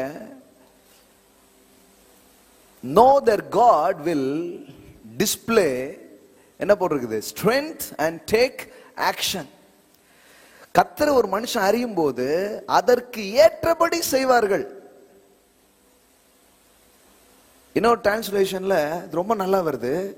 அந்த செய்வார்கள்ங்கிறது எப்படி வருதுன்னா ஒரு தீவிரவாதி மாதிரி. அவங்க எக்ஸ்ப்ளாய்ட் சொல்றாங்கல்ல, போயிட்டு அதாவது வெடிச்சு செதற மாதிரி ஆயிடும். அவங்களுக்குள்ள இருந்து என்னெல்லாமோ வெடிச்சு கிளம்புமா. அதற்கு ஏற்றபடி செய்வார்கள். அப்போ மெஷர் எப்படி கனெக்ட் பண்றோம்னா, நீங்க தேவனை உண்மையிலே தேவனை அறிஞ்சா பயம் வராது, தேவனை அறிஞ்சா திடன் வரும். நீங்க கர்த்தரை அறியறீங்களா அறியலையான்னு எப்படி கண்டுபிடிக்கலாம்னா, சில இடத்துல போய் உட்கார்ந்தீங்கன்னா ஏற்கனவே நீங்க நடுங்கிட்டு போயிருப்பீங்க. அவங்க இன்னும் கொஞ்சம் நடுக்கத்தை உங்களுக்கு கொடுத்து அனுப்புவாங்க. முன்னாடி இந்த கருவேப்பிலை கொத்தமல்லி எக்ஸ்ட்ரா கொடுப்பாங்கல்ல, அது மாதிரி இவங்க ஏற்கனவே பாஸ் ஆடிக்கிட்டு இருக்கு, போனா நிக்குமான்னு வந்திருப்பீங்க. நீங்க அப்புறம் போகும்போது உங்களை யாராவது தூக்கிட்டு போக வேண்டியது இருக்கும். அந்த மாதிரி ஆகிரும். அதனால கரெக்டான இடத்துல போய் கரெக்டா கேட்கணும். ஏன்னா அவர் அறிகிற அறிவு வந்தா உங்களுக்கு என்ன வரும்? திடன். எல்லாம் சொல்லுங்க, திடன். நம்பிக்கை வருதா? ஒரு இடத்துல போய் உட்கார்ந்தா நம்பிக்கை வருதா? தைரியம் வருதா? அது ரொம்ப முக்கியம். அப்படிதான் வரும் இருக்கு. தங்கள் தேவனை அறிந்திருக்கிற ஜனங்கள் திடன் கொண்டு. ஒருத்தங்க கர்த்தரை புரிஞ்சிருக்காங்களா இல்லையா கண்டுபிடிச்சிடலாம். வாழ்க்கையில கான்பிடண்டா இருப்பாங்க, வாழ்க்கையில தைரியமா இருப்பாங்க. வாழ்க்கையில காரியங்கள் பார்க்கும் பொழுது அதெல்லாம் ஒண்ணு இல்லைங்க, என் தேவன் நான் விசுவாசித்திருக்கிறவர் இன்னார் என்று அறிவேன். அது வந்துரும் பாருங்க உள்ள. அது ஒரு நாள்ல வராது. அப்படி அவரை பற்றி புரிஞ்சுக்க புரிஞ்சுக்க புரிஞ்சுக்க அதெல்லாம் என்ன பண்ணும்? உள்ள வர ஆரம்பிக்கும். ஒரு ஃப்ளைட்டு ஒன்று ட்ராவல் ஆகிட்டு இருக்காங்க. நிறைய பயணிகள் போயிட்டு இருக்கும்போது திடீர்னு இந்த மேக மூட்டத்துக்குள்ள போகுது, சம் ப்ராப்ளம். ஸோ எல்லாருக்கும் சொல்றாங்க. எல்லாம் அந்த ஃப்ளைட்டில் இருக்கிற எல்லாம் பயந்து நடுங்கிட்டு இருக்குது, ஐயோ அப்படின்ட்டு. ஒரு சின்ன பையன் மட்டும், சின்ன பையன் ஆனா பயப்படாம ரொம்ப தைரியமா இருக்கான். எல்லாரும் பெரிய பெரிய ஆட்கள், படிச்சவங்க எல்லாரும் பயந்துட்டு இருக்காங்க. படிச்சவங்க ரொம்ப பயந்துட்டு இருக்காங்க. ஏன்னா ரொம்ப படிச்சுட்டாங்க பாத்தீங்களா, விவரம் ரொம்ப தெரியும். எப்படி குட்டிக்காரன் அடிக்கும், எப்படி கொளுத்தும், எப்படி எரியும், எத்தனை டிகிரி ஹீட்ல உடம்பு தீ பிடிக்கும் எல்லாம் தெரியும் பாருங்க. மற்ற ஆளுக்கு கூட கொஞ்சம் அவ்வளவா தெரியாது. சரி போவோம் அப்படின்றாங்க. ஆனா அந்த சின்ன பையன் மட்டும் ரொம்ப கான்பிடண்டா இருக்கிறான்.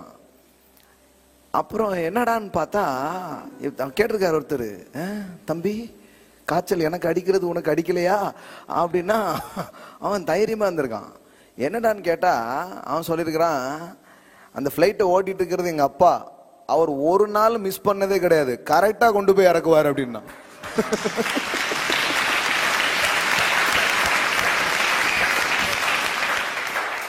ஆமென்.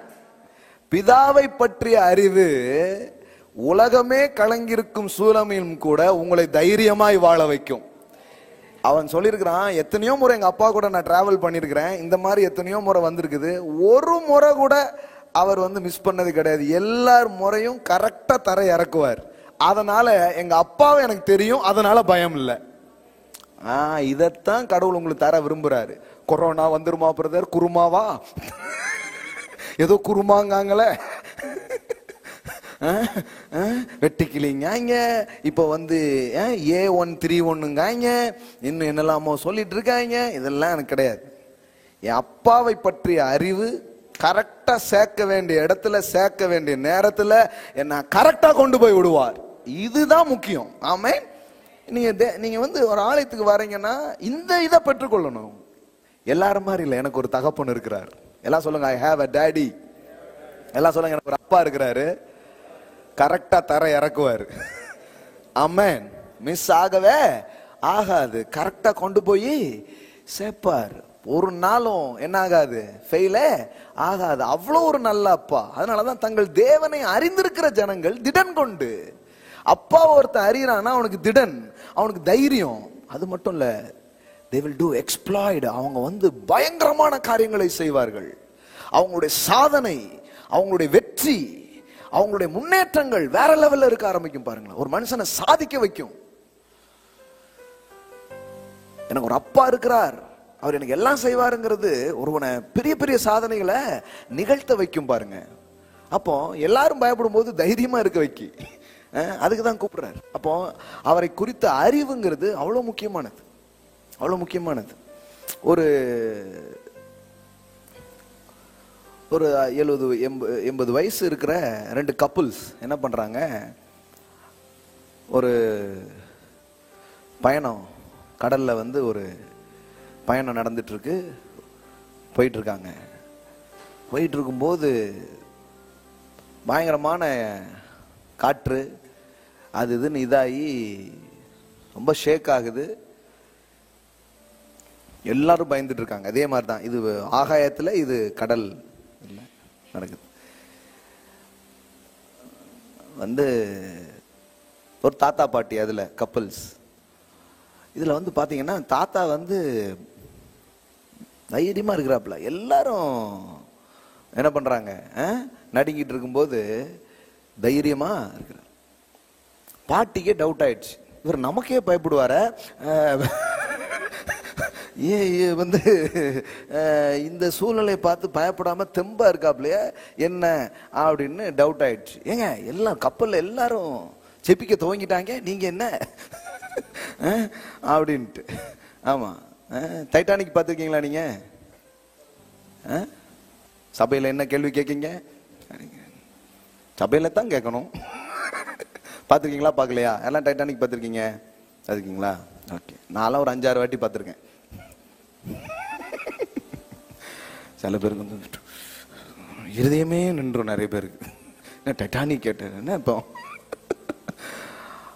அதில் பார்த்துருக்கீங்கன்னா கடைசியில் இருந்து இந்த கப்பல் இதாகி உடஞ்சி இதாகும் போது கொஞ்சம் பேர் பாட்டு படிக்க ஆரம்பிச்சிருவாங்க. பார்த்துருக்கீங்களா? மியூசிக் போட்டு என்ன பாட்டு பாடுவாங்க தெரியுமா? அவர் வந்து தொர இங்கிலீஷில் மட்டும்தான் சொல்லுவார்.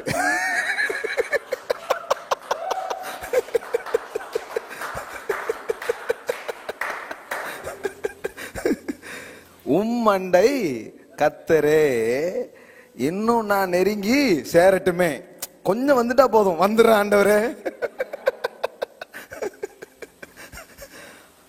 இங்கிலீஷ்ல போட்டிருக்காங்க, அதனால நம்ம நிறைய கவனிக்கல. அந்த டியூன் வந்து எடுத்து பாத்தீங்கன்னா அது என்ன டியூனு, நம்ம சிஎஸ்ஐ சபையிலாம் நாங்க கோயர்ல இருக்குன்னு பாடுவோம். உம்மண்டை பெட்டி தூக்கிட்டு போகும்போது பாடுவாங்க.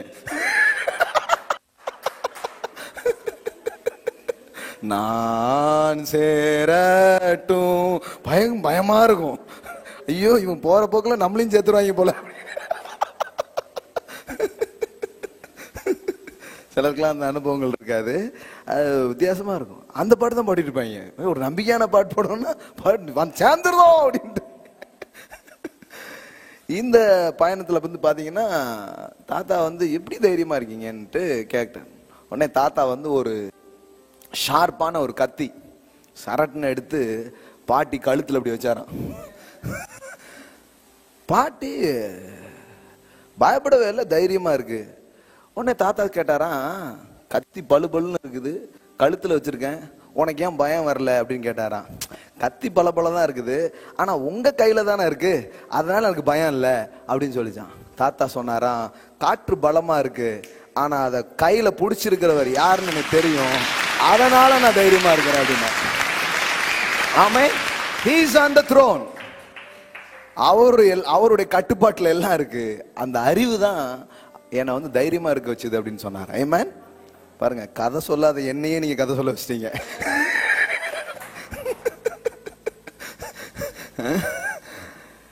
என்ன பண்றது, எல்லா மக்களுக்கும் புரியணும்ல. இப்ப பாருங்க, வசனம் சொன்னது மகிமையினாலும் காருண்யத்தினாலும் ஏதோ சொன்ன, இப்ப புரியும் பாருங்க கொஞ்சம். அப்போ ஒரு வெளிப்பாடு, ஒருத்தரை குறித்த ஒரு அறிவு நமக்கு வரும் பொழுது சூழலெல்லாம் கொஞ்சம் பாதமா இருக்கு. கத்தியெல்லாம் என்னமோ கோரமா தான் இருக்கு, அதுவும் கழுத்து பக்கத்துல இருக்கு. ஆனா என்ன இல்ல, பயம் இல்ல. ஏன் பயம் இல்ல? இது வந்து நீங்க வந்து பிரதர் வந்து இப்படிலாம் சொல்றீங்க, பைபிள்ல எப்படி கதை இருக்கானா பைபிள்லயும் இருக்கு. பவுல் அப்போஸ்தலன் சில கைதிகளோட என்ன பண்றாரு, பிரயாணம் பண்றாரு. அவரு ஆரம்பிக்கும் போதே சொல்லிட்டாரு, தம்பி போக வேண்டான்ட்டாரு. இவங்க கேட்க மாட்டேன்ட்டாங்க. நீர் என்ன பெரிய தீர்க்கதரிசியா, உங்க தீர்க்கதரிசிலாம் நாங்க நம்பணுமாகும் அப்படின்னு சொல்லிட்டு இவர் கைதிங்கிறதுனால எது பண்ணல. அதனால கைதிகள் என்ன பண்றாங்க, அப்படியே போயிட்டு இருக்காங்க, அப்படியே பயணம் போயிட்டு இருக்கா. அதோ அந்த பறவை போல வாழ வேண்டும் வண்டி போகுது, அப்படியே டிராவல் பண்ணி என்ன பண்ணிருக்கு, போயிட்டே இருக்கும்போது அதே மாதிரி சூறாவளி வருது, அடிக்குது, நொறுங்குது, வேற மாதிரி ஆயிப்போச்சு. எல்லாத்தையும் தூக்கி போட்டு உயிர் உழைச்சா போதுங்கிற கடமைக்கு என்ன பண்ணிடுறாங்க, வந்துடுறாங்க. ஆனா அந்த இடத்துல நீங்க பாத்தீங்கன்னா பவுல் எப்படி இருந்தாரு, ஒரு வேளும் சாப்பிட மாட்டேக்கான். சாப்பாடுலாம் பண்ணி வச்சு சாப்பிடுங்க, போய் சேருவோமானே தெரியலையே, எல்லாம் பண்ணி வச்சிருக்காங்க, ஒருத்தனுக்கும் சோறு இறங்கவே மாட்டுக்கு. நம்ம தலைவர் வந்தார், பவுல் அப்போஸ்தலன். அவர் வந்து, பயப்படாதீங்க, நேற்றுக்கு நைட்டே தூதன் ஒருத்தன் வந்துட்டான், நீ வந்து எங்க நிக்கணும், ராயனுக்கு முன்னாடி நிக்கணும்னு இருக்கான். அதனால ஒன்ன பத்திரமா சேர்க்கறதுக்காக கூட வந்து அத்தனை பிள்ளையும் பத்திரமா சேர்த்துருவேன்ட்டான், ஒருவேளும் பயப்பட வேண்டாம் அப்படின்ட்டான். எப்படி பாருங்களேன், நீங்க போற பஸ் உங்களுக்காகவே பத்திரமா போகும். ஆமென். நீங்க இருக்கிற ஊர் உங்களின் நிமித்தமே நல்லா இருக்குங்கிற நான் உங்களுக்கு. ஆமென். உங்களின் நிமித்தம் ஆண்டவர் செய்வாருங்க சில காரியத்தை, உங்க குடும்பத்துல சில காரியத்தை ஆண்டவர் செய்வார். ஆமென். உங்கள் நிமித்தம் செய்வார். ஆமென். ஏன்னா நீங்க அவருக்கு ரொம்ப முக்கியம். பைபிள்ல நிறைய நேரத்துல பார்த்தா அந்த சம்பவம் முக்கியமாங்கிறது தெரியாது, ஆனா நம்ம ரொம்ப முக்கியங்கிறதுனால ஆண்டவர் எல்லாத்தையும் செஞ்சுட்டே இருப்பார். நீங்க அப்படி படிச்சிருக்கீங்களா பைபிள்ல? இவன் ஆண்டவருடைய வார்த்தை இப்படி நடக்காம ஒய்ஃப் சொன்னதை கேட்டு ஆகாரோட குழந்தைய பெற்றுருவான். யாரு? நம்ம தகப்பன், விசுவாசிகளின் தகப்பன். நம்ம ஏன் இப்ப இப்படி இருக்குன்னு தெரியுதா? தகப்பனே அப்படிதான் இருந்திருக்காரு. அவர் வந்து பண்ணிடுறாரு. இதனால வீட்டுக்குள்ள ஒரே சண்டை, ஏகப்பட்ட பிரச்சனை ஓடிக்கிட்டு இருக்கு வீட்டுக்குள்ள. இவன் ரொம்ப சோகமா இருக்கான். கடவுள் வந்து பார்த்தாரு, ஏன்பா அவ்வளவு சோகமா இருக்க? சரி கவலைப்படாத, இஸ்மவேலையும் நான் ஆசீர்வதிப்பேன். Ishmael is not a plan of God. Ishmael is the mistake of Abraham. கடவுள் அதை மாஸ்டர் டேக் ஆகுறான்ட்டார். ஆமென். இன்னைக்கு வரைக்கும் உட்கார்ந்து சாப்பிட்டுட்டு இருக்காங்க பயப்படலைங்க. புரிந்தவர்கள் பாக்கியவான்கள், புரியாதவர்கள் அதை விட பாக்கியவான்கள். அன்னைக்கு விட்டார் பாருங்க ஒரு பிளெஸிங்ஸ், இன்னைக்கு வரைக்கும் வாழ்ந்துட்டு இருக்காங்க. யூதர்களே வந்து பாருங்க, நாங்களும் ஆசீர்வதிக்கப்பட்டவங்க. கடவுள் வெறும் ஐசக்க மட்டும் ஆசீர்வதிக்கல, யாரையும் ஆசீர்வதிச்சாரு? எங்களையும் தான் அப்படின்னு சொல்லி இன்னைக்கு என்ன பண்ணிட்டு இருக்காங்க, அப்படியே நிக்குது பாருங்களேன் கெத்தா. யோசித்து பாருங்க. அதுல வந்து கடவுள் எது என்ன பார்த்தாரு? ஆபிரகாம், நீ சோகமா இருக்கியா, உன்னை டிஸ்டர்ப் பண்ணதா, உனக்காண்டி ஒண்ணு செய்யறாங்கிறார். அதான் அவருடைய தாராளம். ஆமென். அவருடைய ஏராளங்கிறது அப்படிப்பட்டது பாருங்களேன். இதுதான் விஷயம். நீங்க கிறிஸ்தவ வாழ்க்கைங்கிறது எந்த மாதிரி சட்ட துணி போட்டீங்க, முடிய எந்த மாதிரி வெட்டினீங்க, அதுல இல்ல, அவரை அறிகிற அறிவில் இருக்கிறது. ஆமென். முக்காவாசி 90% மக்களுக்கு இந்த விதே வரல பாருங்களேன். கத்தரை பத்தி ஏதாவது பேசுங்க, அவர் அறிகிற அறிவை பேசுங்க, இவன் முடியை எவ்வளவு வளர்க்கணும், செருப்பு போடலாமா வேண்டாமா, முக்காடு போடலாமா வேண்டாமா, கருவாடு விற்கலாமா வேண்டாமான்னு என்னத்தையோ பேசிட்டு இருக்காங்க சம்பந்தமே இல்லாம. எவ்வளோ விஷயம் இருக்கு பாருங்களேன் தெரிஞ்சுக்கிறதுக்கு. எல்லாம் சொல்லுங்க, அவரை அறிகிற அறிவு, பிதாவை அறிகிற அறிவு. அந்த வசனம் போட்டாங்க பாருங்க, 27, 24 இருக்குது. அப்போஸ்தலர், பயப்படாதே, பவுல் அவங்கள பார்த்து சொல்றான், பயப்படாதே, நீ ராயனுக்கு முன்பாக நிற்க வேண்டும், இதோ உன்னோடு கூட யாத்திரை பண்ணுகிற யாவரையும் தேவன் உனக்கு தயவு பண்ணினார் என்றான். போடுப்பா. ஆனபடினால் மனுஷரே திடமனதா இருங்கள், எனக்கு சொல்லப்பட்ட பிரகாரம் நடக்கும் என்று தேவனிடத்தில் நம்பிக்கையா இருக்கிறேன். பாருங்களேன், கப்பல் சேதத்துல ஊரே பதறிட்டு இருக்கும்போது இவன் வந்து சொல்லுதான், கவலைப்படாதீங்க, கரெக்டா போயிடுவோம், ஒரு தீவுல போய் கரெக்டா என்ன பண்ணுவோம், சேருவோம், நிறைய வேலைகள்லாம் இருக்கு, எல்லாம் கரெக்டா நடக்கும். அதாவது எல்லா சம்பவங்களும் தேவனை அறிகிற அறிவுல வாழ்ற பயணம் பண்ற ஒரு மனுஷனுக்கு சாதகமா தான் இருக்குது. ஹல்லேலூயா. அதனால பாருங்க, நீங்க வந்து புரிஞ்சுக்கணும் இது என்ன மாதிரி வாழ்க்கை. இப்ப இந்த மாதிரி வாழ்க்கைங்கிறது எப்ப தெரியும், அவரை அறியும் போது தான் தெரியும். லாக்டவுன்ல எனக்கு லாக்டவுனே கிடையாது, எனக்கு ஓப்பன் ஹெவன் தான்ங்கிறத அறியும் போது உண்மையிலே ஓப்பன் ஹெவன் லிவிங்ஸ்ல வாழ்றோம், உண்மையிலே நிறைவுல வாழ்றோம், உண்மையிலே பரிபூர்ணத்துல வாழ்றோம். ஆமென். எப்படி நடக்கும் தெரியாது, அவர் நடப்பிப்பார், நடப்பிப்பார். இதுதான், இது வந்து சும்மா வராது பாருங்களேன். நோயிங், நோயிங் எந்த அளவுக்கு தெரியுது, சமுத்திரத்துல எந்த அளவுக்கு நீங்க எடுக்கலாம், உங்க பாத்திரம் சைஸ்க்கு நீங்க எடுக்கலாம், எந்த அளவுக்கு அந்த வெளிச்சம் இருக்குதோ, வெளிப்பாடு இருக்கிறதோ அவ்வளவு நீங்க அள்ளலாம். அதனால அடிக்கடி சொல்லுவேன், your revelation level is determine your receiving level. கடவுள் என்னெல்லாமோ வச்சிருக்கிறார், எத்தனை கோடி இன்பம் வைத்தா இறைவா அப்படின்னு வெளியில் உள்ளவனே சொல்றான். கடவுள் என்னெல்லாமோ வச்சிருக்கிறார். ஆனா நீங்க அவரை அறிய அறிய அறிய அள்ள ஆரம்பிப்பீங்க. ஆமென். அப்புறம் சொல்ல ஆரம்பிப்பீங்க. ஆமென். இது எல்லாமே இதுக்குள்ளதான் இருக்குது. ஓகே, சரியான விதத்துல அறியணும், அது ரொம்ப முக்கியமா வரும். அறியும் போது என்ன நடக்கும் அப்படிங்கறத லைட்டா சொல்றேன். இன்னொரு ஸ்கிரிப்சர் சொல்லிட்டு செய்திக்குள்ள நம்ம தான் போறோம். சங்கீதம் 91:14 பாருங்க. அவன் என்னிடத்தில் வாஞ்சியா இருக்கிறபடினால் அவனை விடுவிப்பேன். வாஞ்சை, பேஷன், அது என்ன கொண்டு வருது, விடுதலையை கொண்டு வருகிறது. என் நாமத்தை அவன் அறிந்திருக்கிறபடினால், எல்லாம் சொல்லுங்க, என் நாமத்தை அவன் அறிந்திருக்கிறபடினால். நாமம்னா என்ன, என்னங்க, எல்லாம் தெளிவா சொல்லிடணும். நாமம்னா என்ன, பெயர், எல்லாம் சொல்லுங்க, பெயர், அதான் நாமம். அவன் என் பெயரை அல்லது நான் யார் என்பதை அவன் அறிந்திருக்கிறபடினால், எல்லாம் சொல்லுங்க, அறிந்திருக்கிறபடினால் அவனை உயர்ந்த அடைக்கலத்தில் வைப்பேன். ஆமென். இப்ப இந்த இடத்துல நீங்க பாருங்களேன், உயர்வுக்கும் அவர் அறியறதுக்கும் சம்பந்தம் இருக்கா? இப்போ இந்த அளவுக்கு அறிவு இருக்குன்னா உயர்வும் எந்த அளவுக்கு வருது, இந்த அளவுக்கு அறியும் போது இந்த அளவுக்கு உயரும். அப்போ வாழ்க்கை எதனோட அட்டாச் பண்ணப்பட்டிருக்குன்னு புரிஞ்சுக்கோங்க. உங்க சந்தோஷம், உங்க செழிப்பு, உங்களுடைய பொட்டென்ஷியல், உங்களுடைய வாழ்க்கையினுடைய நம்பிக்கை எல்லாமே ஒரு விஷயத்தோட கனெக்டடா இருக்குது, ஒரு விஷயத்தோட அது இணைக்கப்பட்டதா இருக்குது. அது எந்த விஷயம்? Knowing daddy. எல்லாம் சொல்லுங்க, நோயிங். ஆமென். அப்ப இது ரொம்ப, இந்த அடிப்படை உங்களுக்கு புரியணும். கடவுள் எனக்கு தரலையா, உங்களுக்கு தரல, அப்பனா உங்களுக்கு கடவுள் தெரியல, அவர் யாருன்னு உங்களுக்கு புரியல. உங்களுக்கு எப்படி தராம இருப்பாரு?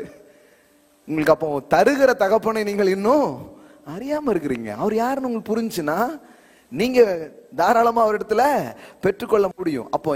அப்போ அவன் என் நாமத்தை அறிந்திருக்கிறபடினால் அவனை நான் உயர்ந்த அடைக்கலத்தில் வைப்பேன். அப்போ நீங்க அவரை அறிகிற அறிவுக்கும் உயர்வுக்கும் சமாதானத்துக்கும் கிருபைக்கும் வாழ்க்கையின் பதில்களுக்கும் உங்கள்கிட்ட இருந்து திறன் பொட்டென்ஷியல் வெளிப்படுவதற்கும் உங்களுடைய கான்பிடன்ஸுக்கும் என்ன இருக்குது? பெரிய சம்பந்தம் இருக்குது. ஆமென். இது வரைக்கும் பேசுனது புரிஞ்சுச்சா? யாருக்கெல்லாம் புரிஞ்சு ஒரு ஆமென் சொல்லுங்க பாப்போம். ஓகே, இப்போ இதுல ரொம்ப முக்கியமான ஒரு அறிவு, அதை தான் இன்னைக்கு நம்ம என்ன பண்ண போறோம், பேச போறோம். அவன் என் நாமத்தை அறிந்திருக்கிறபடியினால். இயேசு இந்த பூமிக்கு வந்தபோது அவர் ஒரு முக்கியமான காரியத்தை செஞ்சார். முக்கியமான ஒரு வெளிப்பாட்டை அவர் இந்த பூமியில கொண்டு வந்து கொடுத்தார். அந்த வெளிப்பாட்டையும் அதன் மேன்மைகளையும் இன்னைக்கு கொஞ்சம் என்ன பண்ண போறோம், பார்க்க போறோம். யோவான் சுவிசேஷம் 17வது அதிகாரம், ஜான் காஸ்பல் சாப்டர் 17 verse 6. நீர் உலகத்தில் தெரிந்தெடுத்து எனக்கு தந்த மனுஷருக்கு உம்முடைய நாமத்தை வெளிப்படுத்தினேன். அதாவது முதல் அடிப்படை நீங்க தெரிஞ்சுக்கணும், இயேசு பிதாவை பார்த்து என்ன பண்றாரு? இந்த ஜெபத்தை அவர் செய்கிறார். சிலர் கேட்பாங்க, இயேசு கடவுளுங்கிறீங்களா, அவர் கடவுள்னு யாரையோ கூப்பிட்டார, அவர் எந்த கடவுள் அப்படிங்கிறாங்க. அப்ப உங்களுக்கு என்ன பண்ணல, இன்னும் பேசிக்கா எதுவுமே தெரியலன்னு அர்த்தம். கடவுள் திரியேகமாக இருக்கிறார், பிதா, குமாரன், பரிசுத்த ஆவி. கரெக்டா சொல்லணும்னா அப்பா பையன், பரிசுத்த ஆவியானவர் ஒரு அம்மா மாதிரி. ஏன்னா பைபிள்ல போட்டிருக்க ஒரு தேற்றவாளன். உங்களை யார் தேற்றுவா? தாய் போல. அதாவது நான் சொல்லும் போது தோற்றங்களை நான் பேசவில்லை, தன்மையை பற்றி பேசிக் கொண்டிருக்கிறேன். ஆமென், விளங்குதுங்களா? இல்லைன்னா அதுக்கும் 4 கமெண்ட் போட்டுருப்பாங்க. இவங்களுக்கு விளக்கம் சொல்லியே. இருந்தாலும் சில அப்பாவி ஜீவன்கள் அதை கொஞ்சம் திருப்பி கொஞ்சம் பார்ப்பமேன்னு பார்க்க மாட்டாங்க. இவங்க அப்படி இதாகிடுவாங்க. அதுக்காண்டி தான் நான் அதுவும் கொஞ்சம் சேர்த்து என்ன பண்றது சொல்றது. இவங்களுக்கு பயந்துலாம் கிடையாது, நம்ம யாருக்குமே பயப்படுறது இல்லை. அதனால இது கிடையாது. ஸோ புரிஞ்சுக்கோங்க, இப்போ நித்தியத்தில் குமாரனாக இருந்தவர் இப்பொழுது யாரா வந்திருக்காரு? மனுஷ குமாரனாக வந்திருக்கிறார். கண்ணியின் வயிற்றிலே பிறந்தவராய் மனுஷகுமாரனாய் வந்திருக்கிறார். இப்போ அவர் பரமபிதாவை நோக்கி என்ன பண்றாரு? ஜெபம் செய்யறாரு. அப்படி ஜெபம் பண்ணும்போது ஒரு முக்கியமான காரியத்தை இங்க சொல்றாரு. அதான் இன்னைக்கு படிக்க போறோம். என்ன சொல்றாரு? நீர் உலகத்தில் தெரிந்தெடுத்து எனக்கு தந்த மனுஷருக்கு உம்முடைய நாமத்தை வெளிப்படுத்தினேன். எல்லாம் சொல்லுங்க, உம்முடைய நாமத்தை வெளிப்படுத்தினேன். என்ன போட்டிருக்குது? I have manifested your name and revealed your very self, your real self. அப்படின்னா என்னன்னா, நீங்க உண்மையிலே யாருங்கிறத நான் காட்டினேன் அப்படிங்கிறாரு. அல்லேலூயா. உண்மையிலே நீங்க யாருங்கிறத நான் என்ன பண்ணேன்? காட்டினேன். எனக்கு நீங்க தந்தவங்களுக்கு நீங்க யாருங்கிறத நான் என்ன பண்ணிட்டேன்? காட்டிட்டேன். உம்முடைய நாமத்தை நான் அவர்களுக்கு வெளிப்படுத்தினேன் அப்படிங்கிறார். இப்ப என்ன கேள்வினா, இயேசு நாமம்னா என்ன? பெயர். இயேசு எந்த நாமத்தை அவர் வெளிப்படுத்தினார்? இதுதான் ரொம்ப முக்கியம். இதுங்க ஏற்கனவே நம்ம டீச் பண்ணிருக்கிறோம். இருந்தாலும் இந்த பேசிக்ல இருந்து தான் இந்த போதனை தொடர முடியும். எந்த நாமத்தை வெளிப்படுத்தினார்? கடவுளுக்கு என்னென்ன நாமங்கள்லாம் இருக்கு? பழைய ஏற்பாட்டுல இருக்கிறவரா இருக்கிறவர், எல்ஷடாய், நல்ல ஒரு பெயர் உண்டு, ஞாபகம் வர மாட்டேங்க அப்படின்னு. யார் அது? சில சொல்லுங்கள நல்ல பேரு, ஆனா ஞாபகம் வர மாட்டேங்க. சிலர் இங்க வரைக்கும் இருக்கு, இங்க வர மாட்டேங்க பிரதர். கட்ட சொல்லிட்டேன்னா வேற அப்படியே அந்த வசனத்தை லைன்ல என்ன சொல்லுவேன்? ஆலோசனை கர்த்தர், வல்லமை உள்ள தேவன். அப்பமே கிறிஸ்துமஸ்க்கு பிரைஸ் வாங்கினேன் நானு. வேற என்னென்ன பேர்லாம் இருக்கு? ஏதாவது ஒரு பேர் சொல்லுங்க ஆளுக்கு. பழைய ஏற்பாட்டுல என்ன பேரு வெளிப்படுத்தினாருன்னு கேட்டேன். காண்கிற, இப்ப பாருங்க கரெக்டா பிரசங்கத்துல சொல்லிங்க பிரதர், நீங்க தான் கரெக்டா வச்சுக்க. இப்பவுமே காண்கிற தேவன். வேற எகோவா ஈரே, எகோவா சம்மா, வேற எங்களை விடுங்க சும்மா அப்படிங்கிற மாதிரி இருக்கு. சொல்லுங்க, அது நிறை கூட ததும்பாது பிரதர். அதாவது நாங்க இப்ப விட்டா நாங்க பிரசங்கமே பண்ணுவோம், இருந்தாலும் உங்க டைம் வேஸ்ட் ஆயிடுமே, நாங்க அமைதியா இருக்கோம். ரைட்டு. ஆபிரகாமின் தேவன், சாரோனின் ரோஜா, வேற சொல்லுங்க. இதெல்லாம் இன்னும் நிறைய இருக்கு. பிறகு நீங்க நோட்லயே நான் எழுதி கொண்டு வரம்பீங்க, அந்த அளவுக்கு உங்களுக்கு தெரியும். உங்களுக்கு தெரியாத நாமம் ஒன்றும் இல்லை யுவர் ஆனர். எல்லா நாமமும் வெளிப்படுத்தியாச்சு. இப்ப இயேசு சொல்றாரு, உம்முடைய நாமத்தை நான். இப்ப மத்தவங்க எல்லாம் வெளிப்படுத்தினது எது? இல்ல மத்தவங்க வெளிப்படுத்தாத எந்த நாமத்தை இயேசு வெளிப்படுத்தினார். பழைய ஏற்பாட்டில் எல்லா நாமும் வெளிப்படுத்திட்டாங்க. யாரும் வெளிப்படுத்தாத ஒரு நாமத்தை இயேசு என்ன பண்ணாராம்? வெளிப்படுத்தினாராம். அந்த நாமத்துக்கு பெயர் என்ன? இன்னும் சொல்ல போனா கடவுளின் பெயர் என்ன? What is the name of God? எல்ஷடாயா, எலோஹிமா, யெகோவா ஈரேவா? எது கடவுளின் பெயர்? சிம்பிளா சொன்னா அவர் சொல்றாரு, யாரும் வெளிப்படுத்தாத உம்முடைய நாமத்தை நான் வெளிப்படுத்தினேன். அது என்ன என்றால் அப்பா என்கிற அந்த நாமத்தை நான் இந்த பூமியில் வெளிப்படுத்தினேன் அப்படின்னு சொல்றாங்க. ஆமென். ஹல்லேலூயா. எல்லாம் சொல்லுங்க, ஃபாதர். அப்போ இப்போ இப்படி ஒரு கேள்வி கேட்கலாம். அப்போ பழைய ஏற்பாட்டில் இந்த அப்பாங்கிற பெயர் வெளிப்படுத்தப்படலையா? ஃபாதர் அப்படிங்கிற ரேஞ்சில் மக்கள் கடவுளை புரிஞ்சுக்கலையா அப்படின்னு கேட்கலாம். அது வெளிப்படுத்தப்பட்டிருந்தது. எப்படி வெளிப்படுத்தப்பட்டிருந்ததுன்னா, நீங்க ஜான் காஸ்பல் படிக்கும் பொழுது அங்க இருக்கிற யூதர்களுக்கும் இயேசுக்கும் நடந்த கான்வர்சேஷன்ஸ்லாம் நிறைய இருக்கு. அதெல்லாம் நீங்க கவனிச்சு படிச்சீங்கன்னா அவங்க சொல்றாங்க, தேவன் எங்களுக்கு பிதாங்கிறது எங்களுக்கு தெரியும் அப்படின்னே சொல்றாங்க. அப்படின்னா என்ன அர்த்தம்னா, அவங்க சொல்ற பிதா அப்படிங்கிறது எப்படி தெரியுமா? இப்ப காந்தியடிகள் யாரு? தேச தந்தை. இப்ப நம்ம எல்லாருமே என்னன்னு சொல்லுவோம்? தேச தந்தை அப்படிமோ. அவங்க அந்த இடத்துல ஃபாதர் அப்படின்னு கடவுளை புரிஞ்சு வச்சது எப்படின்னா, நம்ம இஸ்ரவேல் கோத்திரத்துக்கு அவர் யாரு? ஒரு தேச தந்தை. அந்த மாதிரி தான் தந்தைன்னு புரிஞ்சு வச்சிருந்தாங்க. புரியுதுங்களா? ஆனா இயேசு வெளிப்படுத்த வந்தது அந்த வெளிப்பாட்டு அல்ல, அவர் உங்கள் தகப்பன் என்கிற வெளிப்பாட்டை அவர் கொடுக்கும்படியாக அந்த பூமிக்கு இறங்கி வந்தார். ஆமென். இப்ப காந்தி தேச தந்தை தான், உங்க தந்தை கிடையாது. உங்களுக்கு தேச தந்தை. அது மாதிரி இஸ்ரவேலின் தகப்பன் அப்படிங்கிற அன்னைக்கு அதுவும் அந்த ஜூ இதுல பாத்தீங்கன்னா ஃபாதருங்கிறது ஒரு பொசிஷன். ஒரு இப்போ ஒருத்தர் தான் எல்லா தேவையும் சந்திச்சு ப்ரொவைட் பண்றாருன்னு வைங்களேன், அவங்களை எப்படி பார்ப்பாங்க? ஒரு ஃபாதர் அப்படின்னு என்ன பண்ணுவாங்க? பார்ப்பாங்க. நம்ம ஊர்ல இந்த இதுக்கு பல அர்த்தம் இருக்கு. ஃபாதர்னா அப்போ உங்க மதர் யாரு? ஃபாதருங்கீங்களே எப்படி கல்யாணம் பண்ணிட்டீங்க அப்படிங்காங்க. கல்யாணம் பண்ணாதான் ஃபாதர் ஆக முடியும். நம்ம ஊர்ல ஏகப்பட்ட இடியாப்ப சிக்கல் இருக்கு. ஒன்னொன்னா பிரிச்சு சொல்றதுக்குள்ள அவ்வளவு இது இருக்கு பாருங்களேன், குழப்பம் மக்களுக்கு. ஸோ அவங்க அப்படிதான் பார்த்தாங்க, ஒரு தேச தகப்பன் அப்படிதான் பார்த்தாங்களே தவிர பர்சனலா அவங்க யாரும் அப்படி அவரை பார்க்கல. ஸோ இயேசு மூலமாகத்தான் இந்த மனு வர்க்கத்துக்கு ஒரு வெளிப்பாடு வருகிறது. என்ன வெளிப்பாடு? கடவுளின் பெயர் என்ன தெரியுமா? What is the name of God அப்படின்னா எல்லாரும் இப்ப நம்ம சொன்ன மாதிரி எல்லோகினிய கோவர் ராஃபா ஷம்மா அப்படிங்காங்க. அவர் சொன்னார், நான் சொல்றேன், கடவுளுடைய பேர் என்ன தெரியுமா? அப்பா. அப்பா. That is the name of God. Daddy.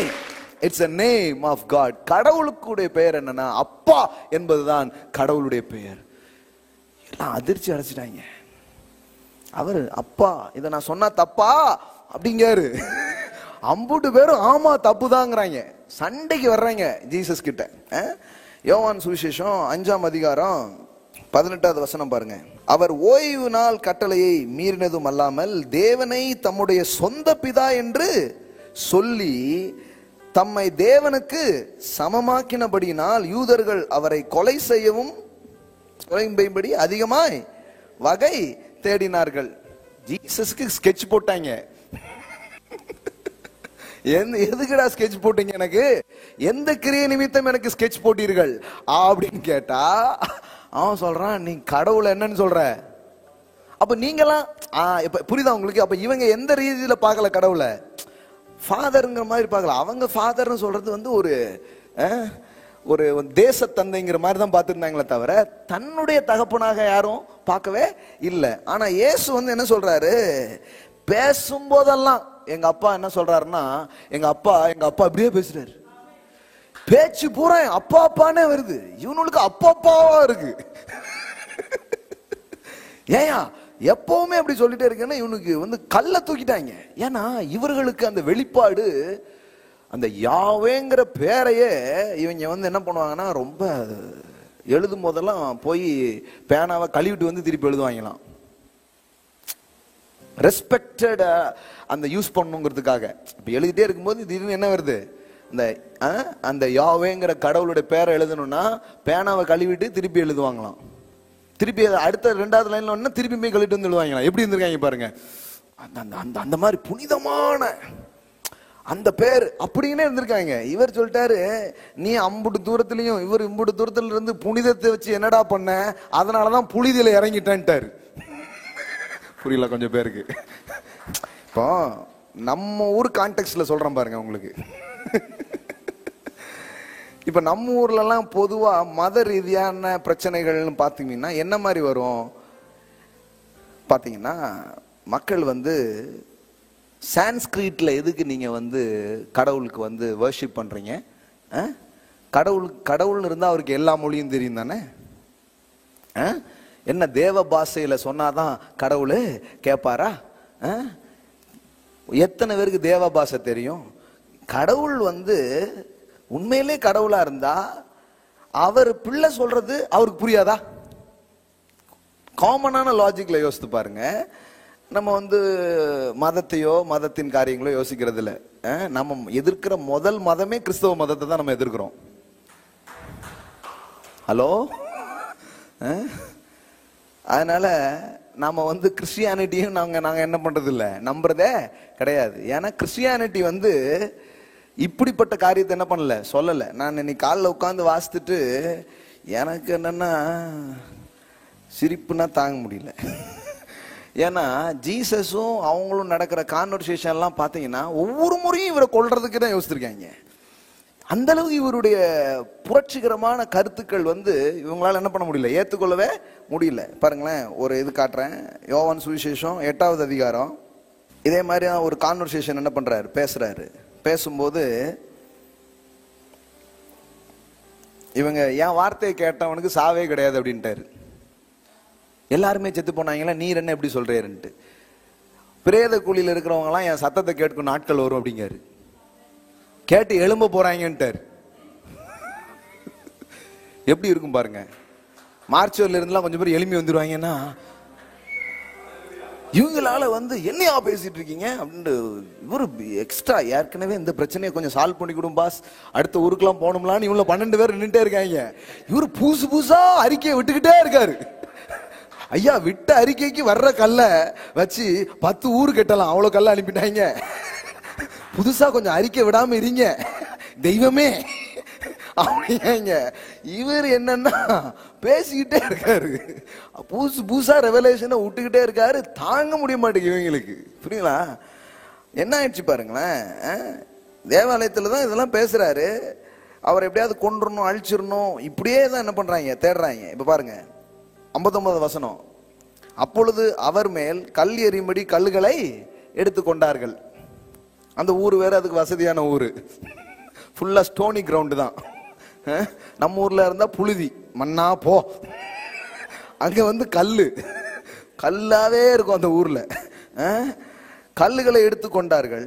பாருங்க, இயேசு மறைந்து அவர்கள் நடுவே கடந்து, ரொம்ப முக்கியமான பாயிண்ட், அண்டர்லைன், தேவாலயத்தை விட்டு போனார். புரியல கொஞ்சம் பேருக்கு.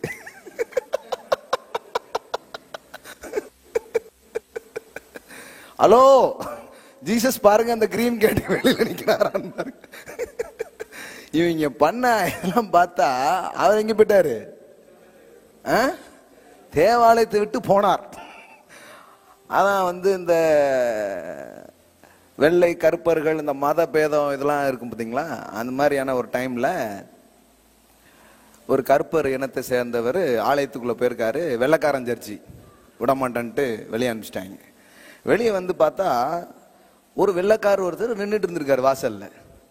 உடனே இவர் கேட்டிருக்காரு, ஐயா நான் கருப்பு, என்ன உள்ள விடலன்னா பரவாயில்ல, நீங்க வெள்ளையாத்தானே இருக்கீங்க, உள்ள போக வேண்டியதானே அப்படின்ட்டு. பாப்பா அவங்க கும்பிடுற ஏசே நான் தான் அப்படின்னு இருக்காரு. நானே ரொம்ப நாளா வெளியே தான் நின்றுட்டு இருக்கேன்,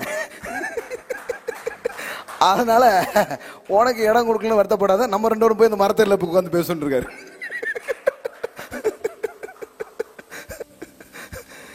இந்த பாருங்க, அதனாலதான் இந்த ரிலீஜியஸ் அவரே போயிட்டார் தேவாலயத்தை விட்டு. கொரோனா வண்டை, கோயிலுக்கு வரலன்னு கவலைப்படாதீங்க, அவர் தேவாலயத்தை விட்டு போனார். நீங்க விரும்புனீங்கன்னா உங்க வீட்டிலே வந்து வாசம் பண்ணுவார். ஏமா, இது வேற டைமென்ஷனுங்க. இது வந்து மதத்துல இருந்தாலும் புரியாது. மதத்துல இருக்கிறவங்களுக்கு இது விளங்கவே விளங்காது, ரொம்ப கஷ்டம். இவர் சொல்லி பாக்குறாரு, புரிஞ்சு பாக்குறாரு, ஆவுன்னா கல் எடுக்காங்க.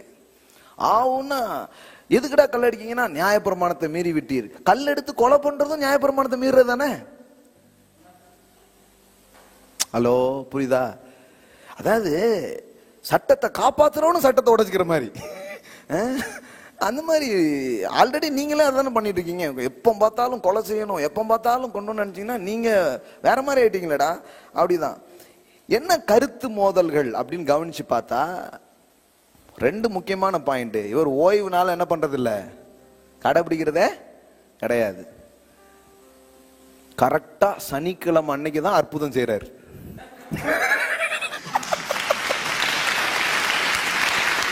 அவனுள் என்னன்னா, சார் வெள்ளிக்கிழமை பண்ணிக்கோங்க, புதன்கிழமை பண்ணிக்கோங்க, வாரத்துல எல்லா நாளும் பண்ணிக்கோங்க, இந்த ஒரு நாள் மட்டும் விட்டுருக்காங்களேன்னா அவரு அந்த நாளுக்கு தான் வெயிட் பண்ணி செய்யறாரு வேணும்னு.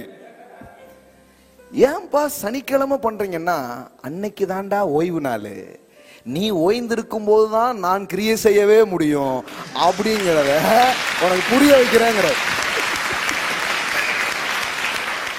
When you rest, God will work. Amen. நீ எப்பெல்லாம் ரெஸ்ட் எடுக்கியோ அப்ப நான் பயங்கரமா கிரியை செய்ய முடியும். ஆமென்.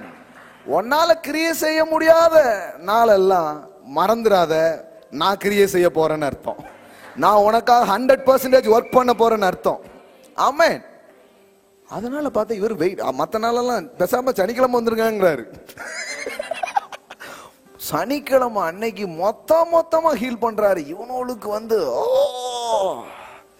அப்படின்ட்டு கடவுளுக்கு முன்னாடி இவர் வந்து அது ஒரு முக்கியமான கம்ப்ளைண்ட்.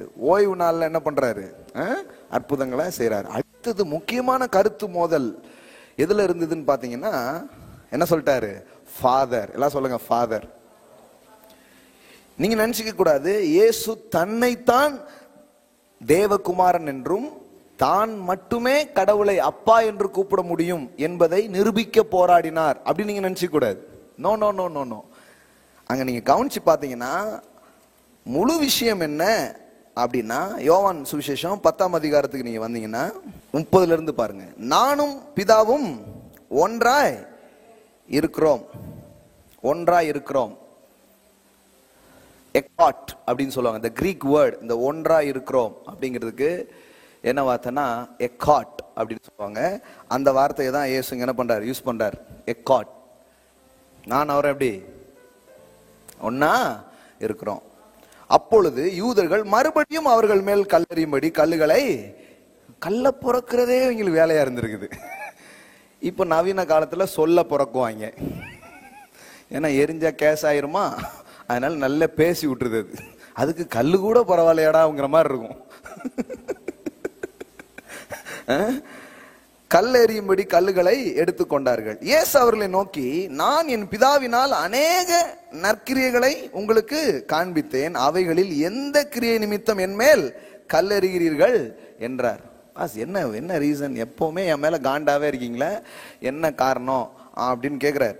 யூதர்கள் அவருக்கு பிரதித்திரமாக, நற்கிரியை நிமித்தம் நாங்கள் உன்மேல் கல்லெறிகிறது இல்லை, நீ மனுஷனா இருக்க உன்னை தேவன் என்று சொல்லி இவ்விதமாய் தேவ தூஷணம் சொல்லுகிறபடினால் உன்மேல் கல்லெறிகிறோம் என்றார்கள். இவனுக்கு என்னன்னா, நாம வெறும் மனுஷங்க தானே.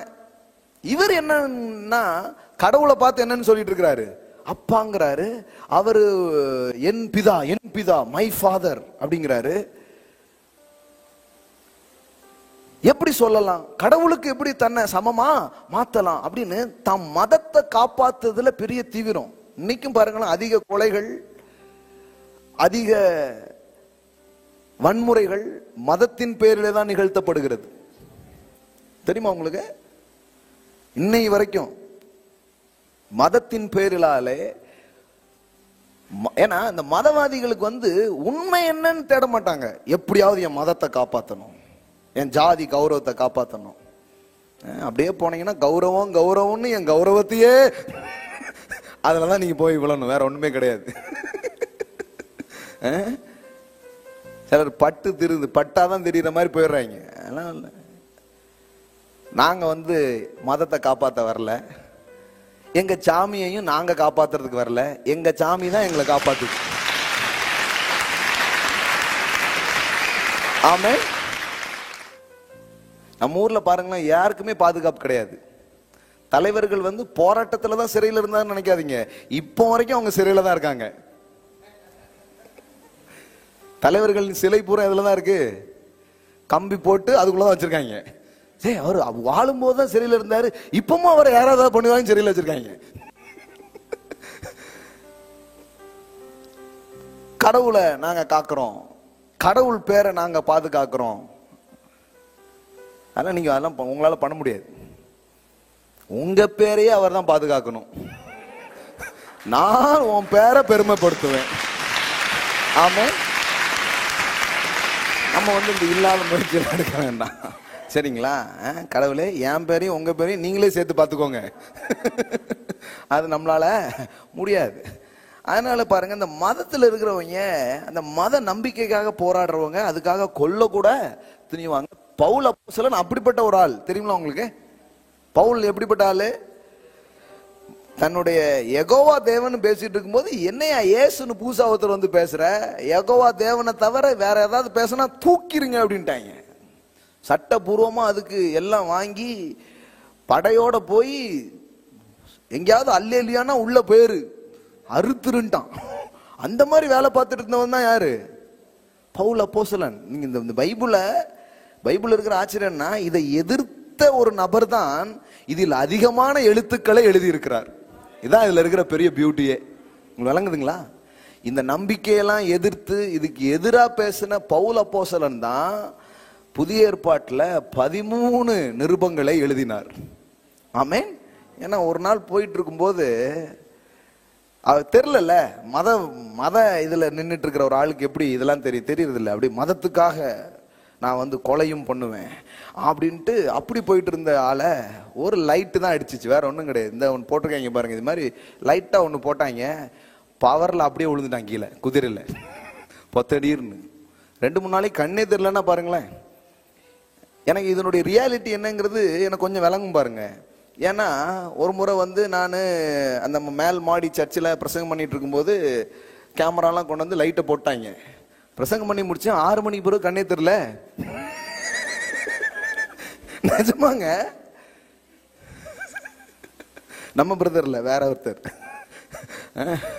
நம்ம பிரதர் சூப்பரா போடுவாங்க, இன்னொருத்தர் புது ஆளு. உண்மையில சொல்றேன், கண்ணை திறக்க முடியல. நாள் முழுதும் ஊன்னு வேதத்தை திறந்து பாருங்கள்னு பிரசங்கம் பண்ணிட்டு 6 மணிக்கு அப்புறம் அந்த லைட்டுடைய அந்த எஃபெக்ட் கொஞ்ச நேரத்துக்கு பண்ண முடியல. வீட்டுக்காரர், ஏமா 6 மணிக்கு பிறகு ஒண்ணு தெரிய மாட்டேங்குது.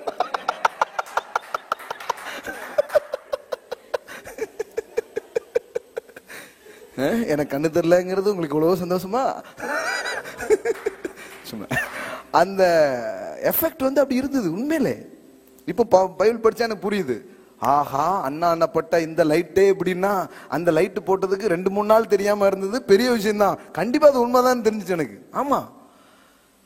அதுக்கப்புறம் தான் அவன் கேட்கறான், ஆண்டவரே நீர் யார்?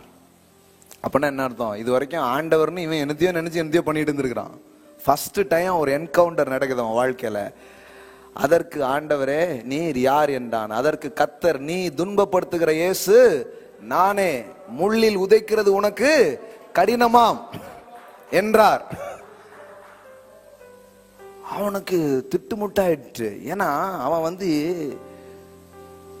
யெகோவா தான் கடவுள் நினைச்சிட்டு இருந்தான். ஆனா அந்த யெகோவா கடவுள் தான் இயேசு என்கிற பெயரில் இந்த பூமிக்கு இறங்கி வந்தார் என்கிற வெளிப்பாட்டை அன்றைய தினம்தான் அவன் பெற்றுக்கொள்கிறான். அன்னைக்குதான் அவனுக்கு கண்ணு திறக்குது. மீன் செதில் மாதிரி விழுந்துச்சான்.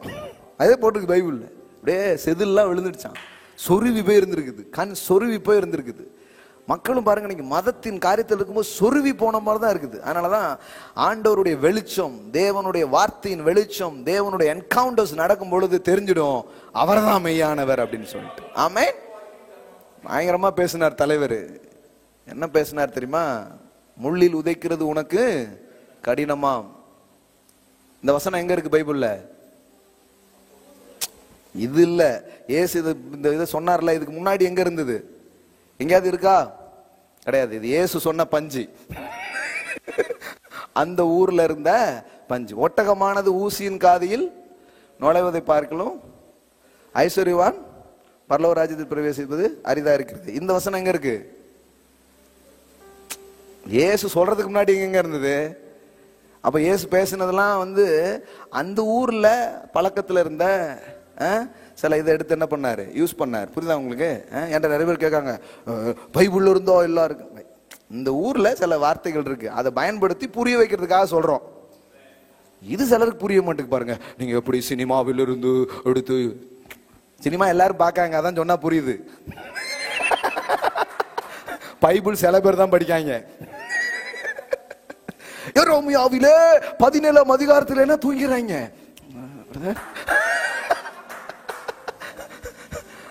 அப்புறம் இங்க இந்த மாதிரி சொன்னா, இதான் இதை முதல்ல சொல்ல வேண்டாமா அப்படிங்காரு. அதனாலதான் நான் இது ஒரு பாணியா வச்சிருக்கேன். அதனால நீங்க வருத்தப்படாதீங்க.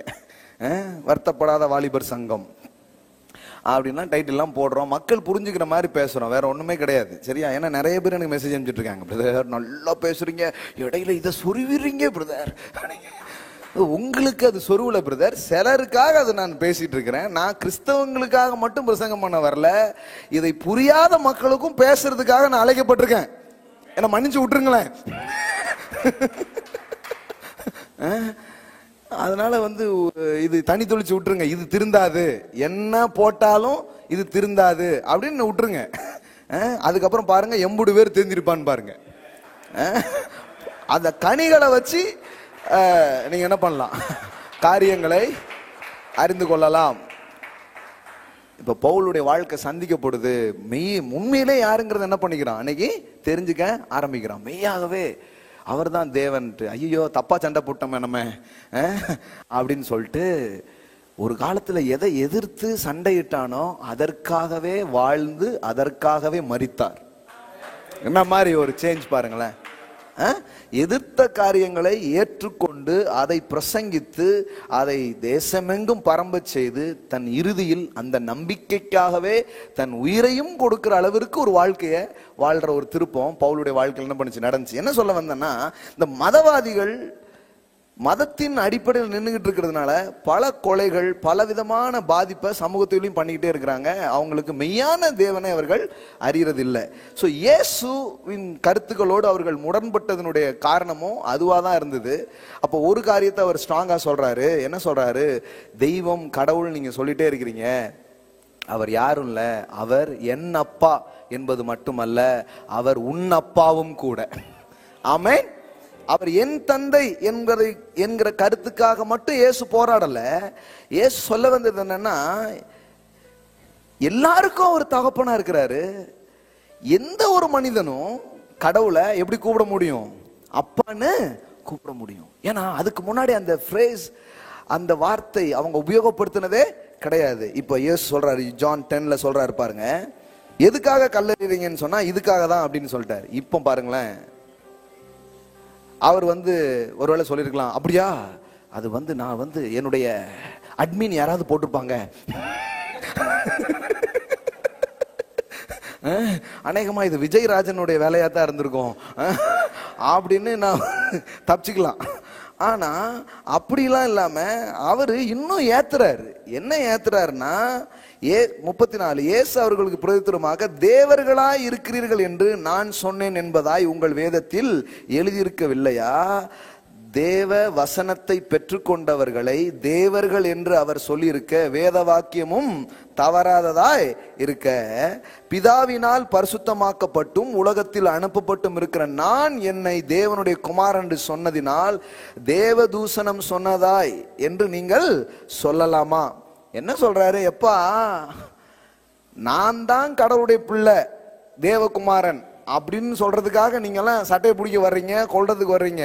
ஆனா வேத வசனம் என்ன சொல்லுதுன்னா, பிதாவாகிய தேவனுடைய வார்த்தையை பெற்றுக்கொண்டவர்கள், அந்த வித்தை பெற்றுக்கொண்டவர்கள் ஒவ்வொருத்தரும் யாரா இருக்கிறாங்கன்னா தேவகுமாரர்களாய் தேவர்களாய் இருக்கிறார்கள். உங்க வேதத்திலே சொல்லிருக்கு அப்படின்ட்டு. ஆமென். கையில தான் வச்சிருக்காங்க, அதுலயே போட்டிருக்குன்னு எடுத்து காமிச்சிட்டார். சங்கீதத்தில் இருக்கிறத என்ன பண்றாரு, எடுத்து கோட் பண்றாரு. என்ன கோட் பண்றாரு, நீங்கள் தேவர்களாய் இருக்கிறீர்கள், யூ ஆர் காட்ஸ் அப்படின்னு இருக்கு. இது ரொம்ப ஓவர் பாருங்களேன். என்ன சொல்லிட்டாரு, நீங்கள் கடவுள் அப்படின்ட்டார். ஆஹா, கடவுளின் பிள்ளைன்னு சொன்னாலே உம்மாங்குத்து குத்துறாங்க, கடவுள்னா என்ன இது? அப்ப பாருங்க, அதை தான் இயேசு சொன்னார். அதுதான் அங்க வெளிப்பாடாகவே இருக்கிறது. அப்ப முக்கியமான வெளிப்பாடு என்ன, கடவுள் உங்கள் தகப்பனாக இருக்கிறார். What is name of God? எது கடவுளின் பெயர்? அப்பா. எல்லாம் சொல்லுங்க, அப்பா. ஆமென். தகப்பன், தந்தை, டாடி. இதுதான், இதை கொடுக்கிறதுக்கு தான் அவர் வந்தார்.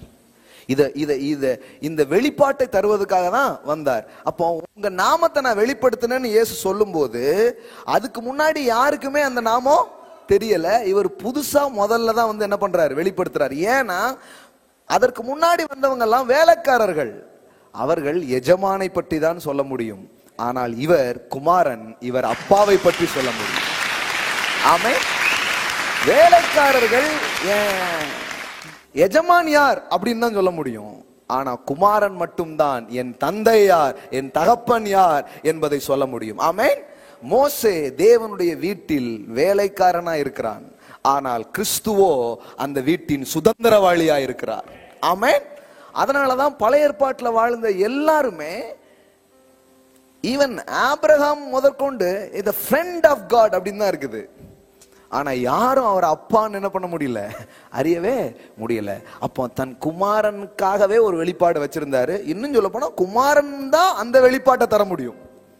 ஆமென். அதனாலதான் ஜான் காஸ்பல் 1வது அதிகாரம் 18வது வசனம் பாருங்க. ஜான் 1:18, தேவனை ஒருவனும் ஒரு காலும் கண்டதில்லை. அப்படின்னா என்ன அர்த்தம்? தேவனை யாருமே பார்த்தது இல்லையா? தேவனை எல்லாரும் பார்த்தாங்க, ஆனா தேவனை யாரும் அப்பாவா பார்க்கல. அப்பாவா எப்படி பார்க்க முடியும்? பிதாவின் மடியில் இருக்கிற ஒரே பேரான குமாரனே அவரை வெளிப்படுத்தினார். ஆமென். ஹல்லேலூயா. அப்ப இயேசு வந்து எங்க உட்கார்ந்து இருந்தாரா? பிதாவினுடைய மடியில. எல்லாம் சொல்லுங்க, மடியில. ஆமென். the father's bosom, அப்பாவுடைய மடியில அவர் அமர்ந்திருந்தார். இவங்கெல்லாம் வந்து வீட்டுக்கு வந்துட்டு போன வேலைக்காரங்க, அவங்க எஜமான பத்தி கொஞ்சம் சொல்லியிருக்காங்க. ஆனா மடியிலே இருந்த மகன் இறங்கி வந்து அப்பா யார் என்பதை சொன்னார். அதுதான் நிஜமான வெளிப்பாடாக இருக்கிறது. ஆமென். அப்ப எவ்வளவு ஆழமான விஷயம் பாருங்க. பிதாவின் மடியில் இருக்கிற ஒரே பேரான குமாரனை அவரை வெளிப்படுத்தினார். அப்ப புரிஞ்சுக்கோங்க, இப்ப இயேசு உங்களை எங்க கூப்பிடுறாரு? இயேசு உங்களை எப்பேற்பட்ட தரமான வாழ்க்கை இருக்கிறதுங்கிறத உங்களுக்கு சொல்றாரு அப்படிங்கிறத புரிஞ்சுக்கணும். ஏன் இந்த அப்பா என்கிற வெளிப்பாடு உங்களுக்கு அவசியம்? கடவுளே அப்படின்னு சொல்லக்கூடாதா? ஏன் அப்பாங்கிற வெளிப்பாடு ரொம்ப அவசியம்? ஏன்னா அந்த வெளிப்பாடு தான் வாழ்க்கையை வேற மாதிரி சிறந்த விதத்தில் எடுத்துட்டு போற வெளிப்பாடாக இருக்கிறது. நீங்க கடவுள் அப்படின்னா, இன்னைக்கு கடவுள்ங்கிற வெளிப்பாடு இருக்கிறதுனாலதான் மக்கள் இன்னைக்கு என்ன பண்ணிட்டு இருக்காங்கன்னா சொல்றாங்க பாருங்க, சும்மா கேட்க கூடாது, கெஞ்சி கேட்கணும், மன்றாடி கேட்கணும் அப்படின்லாம் ஏன் சொல்றாங்க? கடவுள். ஆனா அப்பாவா இருந்தா கெஞ்சி கேட்க மாட்டீங்க, கொஞ்சி கேட்பீங்க. ஆமென். தகப்பன் என்கிற வெளிப்பாடு இருந்தா அங்கு கெஞ்சல்கள் இருக்காது, அங்கு கொஞ்சல்கள் தான் இருக்கும். ஆமென். கொஞ்சி கொஞ்சி அந்த மாதிரிதான் இருக்கும் உங்க பிரேயர். ஆமென். ஜோஷுவா ஒரு ஊர்ல இருக்கான், வீடியோ காலில் பேசுவான். அப்போ வந்து ஒன்று அவன் வந்து, தகப்பனே எனக்கு ஒரு சிக்கன் ரோல் வேணும் என்று மன்றாடி கேட்டுக்கொள்கிறேன். எனக்கு ஒரு கிரில் சிக்கனை இன்று மாலை அனுப்பி தருவீர்களா? இப்படியா கேட்பான்? இல்ல, ஃபோன் பண்ண. அவன் வந்து முதல்ல ஒரு 5 வாட்டியாவது அப்பா அப்பா அப்பா அப்பா, அவ்வளவுதான். அதுலயே அப்பா காலி, பாக்கெட்டும் சேர்த்துதான். நோ நோ நோ, அங்க வந்து எதுவுமே இருக்காது. வரும்போது வருவீங்களா 3 வந்துடணும். ஓகே, இந்த மாதிரி எப்போ பண்ண முடியும்னா, அவர் எனக்கு அப்பாங்கிறது தெரிஞ்சாதான். நீங்க கடவுளுக்கு முன்னாடி போய் நின்னுக்கிட்டு கெஞ்ச மாட்டீங்க, கொஞ்சுவீங்க, நீங்க வந்து மன்றாட மாட்டீங்க, உரிமையா பேச ஆரம்பிப்பீங்க. அடிமையின் குரல் வராது, உரிமையின் குரல் வரும். ஆமென். அதனாலதான் பாருங்க, அந்த ஆவியை உங்களுக்கு தர விரும்புகிறார். அந்த ரீதியிலே வாழ அவர் உங்களை அழைக்கிறார். இன்னும் சிலர் சொல்லுவாங்க, வந்து அது வந்து பாத்தீங்கன்னா ஒரிஜினல் பிள்ளை யாரு? இயேசு. ஆனா நம்ம எல்லாம் யாரு? நம்ம ஒரிஜினல் பிள்ளை கிடையாது. ஆனா நாம எல்லாம் யாரா? அடாப்டட் சன், தத்து பிள்ளை. இப்படி ஒரு பொருளை கிளப்பிட்டாங்க பாருங்களேன். என்னத்தெல்லாம் பிடுங்க வேண்டியது இருக்கு. தப்பு தப்பா போட்டு விட்டாங்க. நீங்க யோசித்து பாருங்க. நிறைய அடிக்கடி ஜோசுவா ஓட்டுவா. என்ன சொல்லி ஓட்டுவான்னா, எல்லாம் உன்னை குஜராத்ல இருந்து கொண்டு வந்திருக்கு அப்படின்பா. என் நேரமும் லாரி வரும், நீ ரெடியா இருந்துக்கோ. திரும்ப திரும்ப இவனை மிரட்டுறதுக்காக. நம்ம வீட்டுல போனோம் தெரியுமா, உன்னை ஆஸ்பத்திரில இருந்து வேண்டிட்டு வந்தேன், ஒரு குப்பத்தொட்டில் கிடந்துச்சு, அழுதுட்டு இருந்தது, தூக்கிட்டு வந்தேன், இன்னைக்கு என்ன பாடாப்படுத்துத அப்படின்னு நம்ம சும்மா மிரட்டதுக்காக பேசுவோம் பாத்துறீங்களா? அப்போ கூட சில பிள்ளைங்களும் நம்பிரும் போல ஒரு மாதிரி. ஆமா, இப்போதுக்கெல்லாம் நம்பாது, நம்ம நம்பியிருப்போம் நம்ம காலத்துல. இப்போதுக்கு வந்து நமக்கு சேர்த்துட்டு போயிருவாங்க எல்லாத்தையும். ஒரு ஒரு அப்படிதான் உண்மையிலே ஒரு பிள்ளை வந்திருக்குன்னா அது ஃபீலிங் எப்படி இருக்கும்? உரிமையா அது பேசுமா? உரிமையா அதெல்லாம் நடந்துக்க முடியுமா? என்னதான் இருந்தாலும் அப்படின்னா சப்கான்சியஸ்ல என்ன இருக்கும்? I am not a legal child, I am a adopted சைல்டுங்கிற எண்ணம் தான் உள்ள இருக்கும். பைபிள் நீங்க ஒரு அடாப்டட் சைல்டுன்னு சொல்லவே இல்லை. இவங்க பாருங்களேன், ஏதாவது ஒரு வார்த்தை எடுத்துட்டு தப்பா எடுத்துட்டு போயிருது. எபேசியர்ல சொல்லி இருக்குது ஒரு வசனம், ஒரு வார்த்தை. அதை வச்சுட்டு தான் என்ன யோசிச்சாங்கன்னா, நீங்க வந்து யூ ஆர் அடாப்டட் அப்படின்ட்டாங்க, தத்து பிள்ளை அப்படின்ட்டாங்க. நான் சொல்றேன், தத்து பிள்ளை கிடையாது, பெத்தெடுத்த பிள்ளை. நீங்க பெற்றெடுத்த பிள்ளை. ஆமே. எப்படிங்க சொல்றீங்க? எப்படின்னா அதே யோவான் 1 உங்களுக்கு காட்டுறேன் பாருங்க. வச்சிருக்கீங்களா யோவான் 1? பாருங்க, நீங்க தத்து பிள்ளையா இல்ல பெத்தெடுத்த பிள்ளையா? கரெக்டா பாருங்க. யோவான் 1:13-14 பாருங்க. 12 இருந்தே வாசிக்கிறேன். அவருடைய நாமத்தின் மேல் விசுவாசம் உள்ளவர்களாய் அவரை ஏற்றுக்கொண்டவர்கள் எத்தனை பேர்களோ அத்தனை பேர்களும் தேவனுடைய பிள்ளைகளாகும்படி அவர்களுக்கு அதிகாரம் கொடுத்தார். ஆமென். அவர்கள் இரத்தத்தினாலாவது மாம்ச சித்தத்தினாலாவது புருஷனுடைய சித்தத்தினாலாவது பிறவாமல் தேவனாலே பிறந்தவர்கள். ஆமென். எல்லாம் சொல்லுங்க, தேவனாலே பிறந்தவர்கள். நீங்க தேவன் உங்களை தத்தெடுத்தார் போறல, தேவன் உங்களை பெற்றெடுத்தார், பிறப்பித்தார். ஆமென். You are born again. உங்களுக்குள்ளே அவருடைய ஜீவன் ஊதப்பட்டு அவருடைய நாமம் தரிப்பிக்கப்பட்டு அதன் மூலமாய் உங்கள் ஆவியிலே நீங்கள் மறுபடியும் பிறந்திருக்கிறீர்கள்.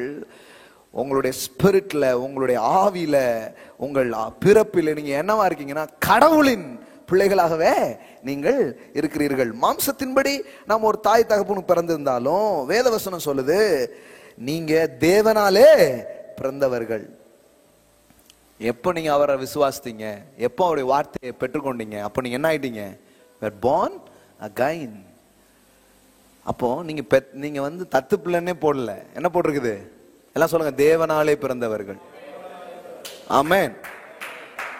சில நேரத்தில் என்ன சொல்றாங்கன்னா, நம்மலாம் ஒரு ஆர்ஃபனேஜ்ல இருந்தோம், பிதாவுக்கு ஒரே ஒரு பிள்ளை தான் இருந்தது, டப்புன்னு அந்த 100 பிள்ளையும் அநாத ஆசிரமத்துல இருந்து நம்ம தூக்கிட்டு வந்துட்டாரு அப்படின்ட்டாங்க. அதான் சர்ச்சுன்ட்டாங்க. இந்த சர்ச்சில் இருக்க பூரா என்னது?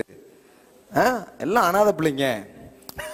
இப்படி யோசிக்க வச்சுட்டாங்க பாருங்க. நான் உங்களுக்கு சொல்லட்டுமா, ஒரு மேலான காரியம் நம்மளால நம்ப முடியுமான்னு தெரியல. இயேசுவை அனுப்புனதே எதுக்கு தெரியுமா? இவர் மாதிரி தான் நான் உன்னையும் நேசிக்கிறேன்னு காட்டுறதுக்காக. இவர் மேல எவ்வளோ பிரியம் வச்சிருக்கிறேனோ அவ்வளோ பிரியத்தை தான் உன் மேலையும் வச்சிருக்கிறேங்கிறத காட்டுறதுக்காக. இவருக்கு என்னுடைய முழுமையில எந்த அளவுக்கு பங்கு இருக்கிறதோ அந்த அளவுக்கு உனக்கும் பங்கு இருக்கிறது என்பதை காட்டுவதற்காகத்தான் இயேசுவை தேவன் இந்த பூமிக்கு அனுப்பி வைத்தார். ஆமென். ஒரு சன்னா இருக்கிறதுனா என்ன நீங்க பார்க்கணும்னா இயேசுவை பாருங்க. அதுதான், அப்படி நீங்கள் இருப்பதுதான் கடவுளுடைய விருப்பமா இருக்கிறது. ஆமென். நீ நினைச்சிக்க கூடாது ஏதோ அதாவது ஒரு புது துணியில ஒரு ஒட்டு துணி போட்டு தச்சுக்கிற மாதிரி உங்களை ஏதோ ஒட்டு துணியா வச்சுட்டாரு அப்படி நினைச்சுக்காதீங்க. அப்படி கிடையாது. உப்புக்கு சப்பானி ஏதோ நீனும் ஜாயின் பண்ணிக்கோ, ஏன் பரலோகத்துல இயேசு இருக்கிறாரு, அவருக்கு பால் வேட ஆள் வேண்டாமா, நீனு வந்துக்கோ அப்படின்னு உங்களை கூப்பிடல. இது இது எல்லாமே ஆஃபன் திங்கிங் கிடையவே கிடையாது. ஜான் 17 திரும்ப போய் வாசித்து பாருங்க. யோவான் 17 வீட்டுல வாசித்து பாருங்க. அவர் சொல்றாரு, பிதாவே நீர் எனக்கு கொடுத்த மகிமையை நான் அவர்களுக்கு கொடுக்கிறேன். ஆமென். The same glory, the same weight. Gloryனா என்ன தெரியுமா? ஒப்பீனியன் அப்படின்னு அர்த்தம். ஒப்பீனியன் அப்படின்னு அர்த்தம். நீங்க எனக்கு என்ன ஒப்பீனியனை கொடுத்தீங்களோ, என்ன நீங்க எப்படி பாக்குறீங்களோ, எனக்கு நீங்க என்ன கொடுத்தீங்களோ அதே நீர் அவர்களுக்கும் கொடுத்திருக்கிறீர். அதனாலதான் ஏசு சொன்னாரு, பிதா என்ன அனுப்புன மாதிரி நான் உங்களை அனுப்புறேன் அப்படின்னாரு. ஹல்லேலூயா. புரிஞ்சுக்கோங்க, இது வேற. இது கடவுள் பக்தன் கிடையாது. இது கடவுள் பக்தன் கிடையாது. கிறிஸ்டியானிட்டி இஸ் நாட் கடவுள் பக்தன். கடவுள் இருக்கிறார், ஒரு பக்தன் அப்படி கிடையாது. இது தகப்பன் சாமி. இது ஃபாதர் அண்ட் சன்ஸ் கம்பெனி. ஹல்லேலூயா. எல்லாம் சொல்லுங்க, என் அப்பா தான் ஆண்டவர், என் தகப்பன் தான் சாமி. கரெக்டா சொல்லணும்னா எல்லோரும் கடவுள் என்று உங்கள் அப்பாவைத்தான் அழைத்துக் கொண்டிருக்கிறார்கள். ஆமென். உங்க அப்பாவை பார்த்துதான் எல்லாரும் கடவுளேன்னு கூப்பிட்டு இருக்கிறாங்க. அவங்களுக்கெல்லாம் அவர் கடவுள், உங்களுக்கு அவர் அப்பாவாக இருக்கிறார். ஆமென். ஆமா, அவர் கிரியேட் பண்ணதுனால எல்லாத்துக்கும் அவர் கடவுளா இருக்கிறாரு. நீங்க வீட்டுக்குள்ள வந்ததுனால உங்களுக்கு தகப்பனா இருக்கிறாரு, உங்களுக்கு பிள்ளையாக இருக்கிறார். ஆமென். நீங்க அவருக்கு பிள்ளையா இருக்கிறீங்க. அதனாலதான் காட்டு புல்லுக்கு தேவன் இவ்விதமாய் உடுத்துவித்தால், காட்டு புல்லுக்கு அவர் யாரு? தேவன். உங்களுக்கு பரம தகப்பன். ஆமென். இயேசு அந்த வார்த்தையை எவ்வளவு அழகா பிரயோகம் பண்றாரு பாருங்களேன். படைப்புகளை பொறுத்தவரை அவர் கடவுள், உன்னை பொறுத்தவரை அவர் தகப்பன், உன்னை பொறுத்தவரை அவர் தந்தை. ஆமென். நான் இன்னைக்கு வாசித்தேன், தப்புன்னு புரிஞ்சு. என்ன, காட்டு புல்லுக்கு தேவன் இவ்விதமாய் உடுத்து வித்தார். அதுக்கு அப்ப படைப்புகளுக்கெல்லாம் அவர் தேவனா இருக்கிறாரு. ஆனா அவர் சொல்ல, புல்லுக்கு தேவன் உடுத்து வித்தால் புல்லைக்கு உடுத்து விக்க மாட்டாரா? தேவனா இருந்தே தன் கடமையை தவற விடாதவர் தகப்பனா இருந்தால் தவற விடுவாரா? ஒரு நாளும் விடமாட்டா. நீங்கள் விசேஷித்தவர்கள் அல்லவா? உங்களை விடுத்து வைப்பது, உங்களை போஷிப்பது விசேஷ காரியம் அல்லவா? ஆமென். இதான் கவலையை மறக்க வழி, பயத்திலிருந்து வெளியே வர்றதுக்கு வழி, இந்த தகப்பனை புரிந்து கொள்வது. அப்போ ஏன் இந்த வெளிப்பாடு அவசியம்? இந்த வெளிப்பாடு இருந்தாதான் வாழ்க்கையை நீங்க வேற மாதிரி பார்க்க முடியும். பாருங்க, உங்க ஜெபம் வேற மாதிரி இருக்கும். கெஞ்ச மாட்டீங்க. என்ன பண்ணுவீங்க? கொஞ்சுவீங்க. உரிமையோடு கேட்பீங்க, ஒளர மாட்டீங்க. மேஜையிலிருந்து விழும் துணிக்கைகளையும் நாங்கள் பொறுக்கிக் கொள்ள நாதா பாத்திரன் அல்ல அப்படின்லாம் அந்த பழைய மூவி ஓடிட்டு இருக்குமே, அந்த மாதிரிலாம் நீங்க பேசிட்டு இருக்க மாட்டீங்க. பொறுக்கிக் கொள்ள நான் பாத்திரன் அல்ல அப்படிலாம் சொல்ல மாட்டீங்க. அது கீழே கிடக்கிறது ஏதாவது மிச்சம் மீதி ஏதாவது விழுந்து விடும். சில சொல்லுவாங்க, யூதர்கள்லாம் டேபிள் உட்காந்து சாப்பிடுவாங்க, நம்மளாம் நாய்கள். நம்மளாம் யாரா? எந்த ரேஞ்சுக்கு பேசி வச்சிருக்காங்க பாருங்களேன். இது சபையில நடக்கிற பிரசங்க சொல்லிட்டு இருக்கிறேன் நான். யூதர்கள் யாரு? அவர்கள் தான் உண்மையான வாரிசுகள். நம்ம இரண்டாம் தரத்துக்கு பிறந்தவங்க. அந்த மாதிரி பேசி வச்சுட்டாங்க. இப்ப பேசினா புரியுது இல்ல? அந்த மாதிரி தான் சொல்லி வச்சிருக்காங்க. நீ வரக்கூடாது, அவரா பார்த்து வந்தாதான் உனக்கு உண்டு, இப்படியே சொல்லி வச்சுட்டாங்க. அதனாலதான் ஒரு ஒரு ஒரு ஒரு ரைட்ஸ் அண்ட் பிரிவிலேஜ், அந்த கான்பிடென்ட்டே வரமாட்டுக்கு, அந்த தைரியமே வரமாட்டுக்கு. தைரியமா இருந்தா நீங்க கேட்பீங்க, இல்லைன்னா போலாமா வேண்டாமா, கொடுப்பாரா மாட்டாரா, இந்த இந்த இந்த இதுலயே தான் நீங்க இருப்பீங்க. அதனாலதான் இந்த அறிவு வந்தாதான் அது நீங்க ஆரம்பிக்கும். நான் சொல்லட்டுமா, யூத குலம் விசேஷமான குலமா இருந்ததினால் கடவுள் அங்கு வரவில்லை. கடவுள் வந்ததால் அது விசேஷமான இனமாய் பார்க்கப்பட்டது. போன வாரம் வாசித்து காமிச்சனா, போன வாரம் உபாகமம் 7 வாசித்தீங்களா? நீங்க ரொம்ப பேர் பேத்தவங்களா இருந்ததுனால கடவுள் உங்களை தெரிந்து கொள்ளல. நீங்க இருக்கையிலே சொற்பம். ஊர்ல ஒருவே உங்களை சேர்த்துக்கல, ஊர்ல ஒருவே மதிக்கல. சிலர் பாட்டு பாடிட்டு இருப்பாங்க, பார்த்திருக்கீங்களா? ஐஸ்வர்யம் யாவும் அழிந்து விட்டாலும் ஆகாதம் என்று தள்ளிவிட்டாலும் ஏசு போதுமே. அப்ப நான் தான் கூப்பிட்டு கேட்டேன், ஆமா அழியறதுக்கு எவ்வளவு ஐஸ்வர்யம் வச்சிருக்கீங்க? இப்போ எந்த அளவுக்கு உங்களை ஊர்ல பல ஊர்ல இப்ப கொண்டாடிட்டு இருக்காங்க. எல்லாரும் ஆகாதும் தள்ளியாச்சு, ஐஸ்வர்யம் ஒண்ணுமே கிடையாது.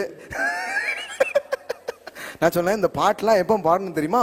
மூட்டை மூட்டையா கூச்சி வச்சுக்கிட்டு, இதெல்லாம் இல்ல ஏசு போதுமே.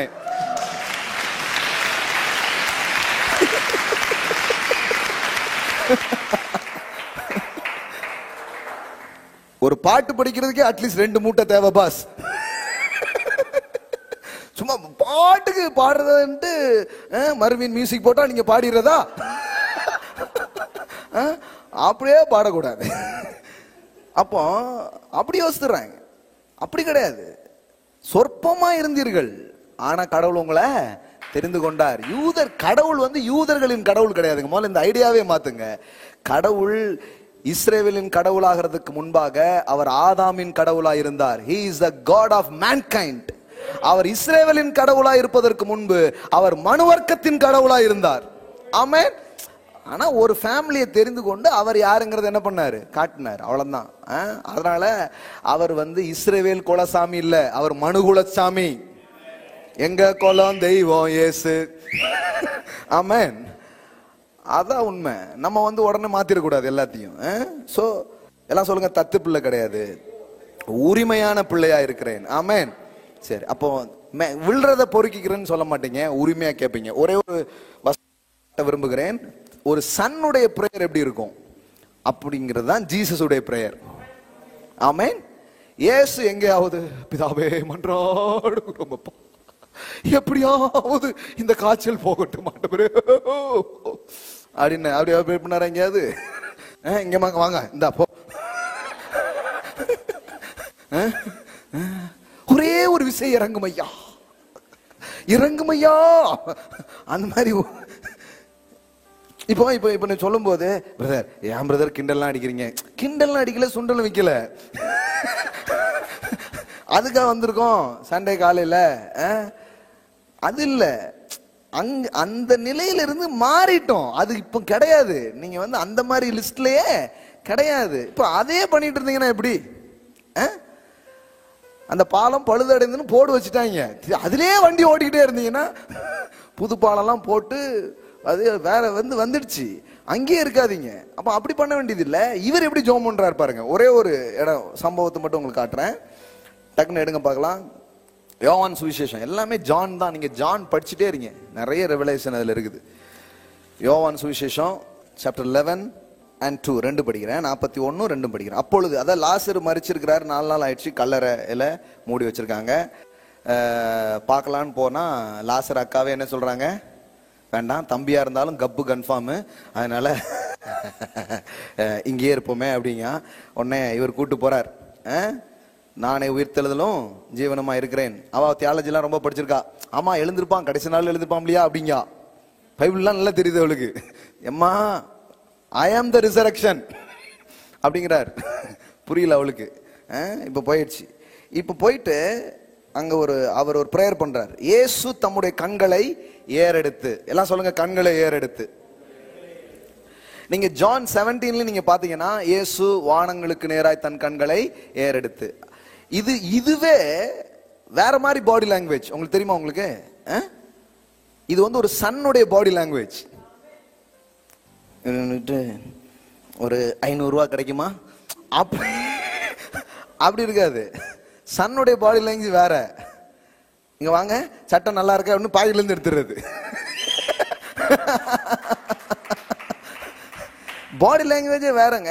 நான் சிறு வயதுல இருந்து கேட்டுறது என்ன தெரியுமா? கண்களை மூடி, தலையை தாழ்த்தி, கண்களை மூடி. இதைத்தான் நான் கேட்டிருக்கேன். தலைகளை தாழ்த்தி கண்களை மூடி. அதுக்கே 10 நிமிஷம் ஆகும் சர்ச்சில். ஏன்னா நிறைய பேர் இருப்பாங்க. இங்க சொல்லிட்டா நாங்க மூடிடணுமாக்கோம். தலை நிமிர செய்தார். அதுக்கு ஒரு பிரசங்கம். சில பெருமை உள்ளவர்கள் இருக்கிறார்கள். இவன் தலையை தாழ்த்தி கண்ணை மூட வைக்கிறதுக்குள்ள பாதி சர்வீஸ் முடிஞ்சிரும் பாஸ். ஆமா. ஓ, அவர் கொதிச்சுட்டே தான் நிற்பாங்க. முன்னாடி நிக்கிறவங்க நீங்க பாத்துருக்கீங்களா? நீங்க சிரிச்சுக்கிட்டே பேசுறீங்களா அப்படிங்கிறாங்க. ஏன்னா இவங்க கொதிச்சு கொதிச்சு பேசுறதான் பார்த்துருக்காங்க.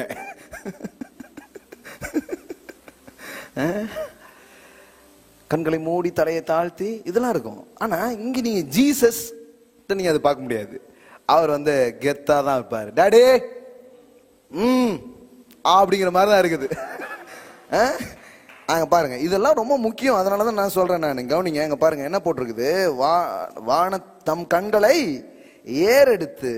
ஏன்னா ஒரு பாவி இருக்கான், 2 பேர் ஜோம் பண்ண வராங்களா, அதுல ஒருத்தன் என்ன பண்றான்? தன் கண்களை வானத்துக்கு ஏறெடுக்க துணியாமல். அப்போ கண்ணை ஏறெடுக்கிறதுக்கு பேர் துணிச்சல். புரியுதா புரியலையா? அவனுக்கு என்ன இல்ல, ஐம் a sinner, நான் மேல ஏறெடுக்க முடியாது. இப்போ இவங்களுக்கு தலையை தாழ்த்தி கண்ணை மூடுறாராம் பாரு. தலையை தாழ்த்துறாரா கண்ணை மூடுறாதல்ல, கல்லறை திறக்க போகுது, அதை பாரு இப்ப முதல்ல. அதான் முக்கியம். புரியுதா உங்களுக்கு? அப்போ வானத்துக்கு நேராக கண்ணெடுக்க தெரியாமல் தன் மார்பிளே அடித்து கொண்டு அப்படிங்கிறது. இவர் அப்படி கிடையாது. நெஞ்ச நிமித்துறாரு, கண் அப்படி தூக்குது. கண்டிப்பா எழும்ப மாட்டான் பாரு லாசரு. இப்படி இவ்வளவு பெருமையா ஜெபிச்சா ஆண்டவர் கேட்பாரு அப்படின்னு நின்றுட்டு இருக்கிறான். ஆனா இவர் பாருங்க எவ்வளவு போல்டா ஒரு பிரேயரை செய்யறாரு. that is a son's prayer. ஒரு பையனுடைய பிரேயர் இப்படிதான் இருக்குது. என்ன பிரேயர் பண்றாரு பாருங்க. பிதாவே, நீர் எனக்கு செவி கொடுத்தபடியினால் உம்மை ஸ்தோத்தரிக்கிறேன். ஆரம்பிக்கும் போதே, அப்பா எனக்கு நான் பேச நீங்க கேட்டுட்டு இருக்கீங்க, எனக்கு நல்லா தெரியும் அப்படின்னு சொல்லிட்டு இப்படி சொல்றாரு. நீர் எப்போதும் எனக்கு செவி கொடுக்கிறீர் என்று நான் அறிந்திருக்கிறேன். என்னைக்குதான் நீங்க கேட்காம இருந்தீங்க? நான் எப்பவும் பேசினாலும் நீங்க கேக்குறீங்க. that is son's prayer. எப்போதும் செவி கொடுக்கிறீர். ரிலீஜியன்ல நான் என்ன கேட்டிருக்கேன்னா, பாரு தம்பி, கடவுள்கிட்ட நீ ரொம்ப எதிர்பார்க்க கூடாது. ஏன்னா ஃபைல் ரொம்ப வந்திருக்கும் இல்லையா அவர்கிட்ட. ஏதோ கவர்மெண்ட் ஆபீஸ்ல சொன்ன மாதிரியே சொல்லுவாங்க. இப்பதான் உனக்கு முன்னாடி 4 பேர் பதிஞ்சிட்டு போயிருக்கான், இனி ஒரு டேபிளா தாண்டி. நான் மதத்தில் இருந்த போது நான் கடவுளை பல மன்னிச்சிருக்கிறேன். சரி ஆண்டவரே, பாவம் பல பேருக்கு. சரி அந்த அக்காவுக்கு முதல்ல பண்ணுங்க, நம்ம அப்புறமா வருவோம்.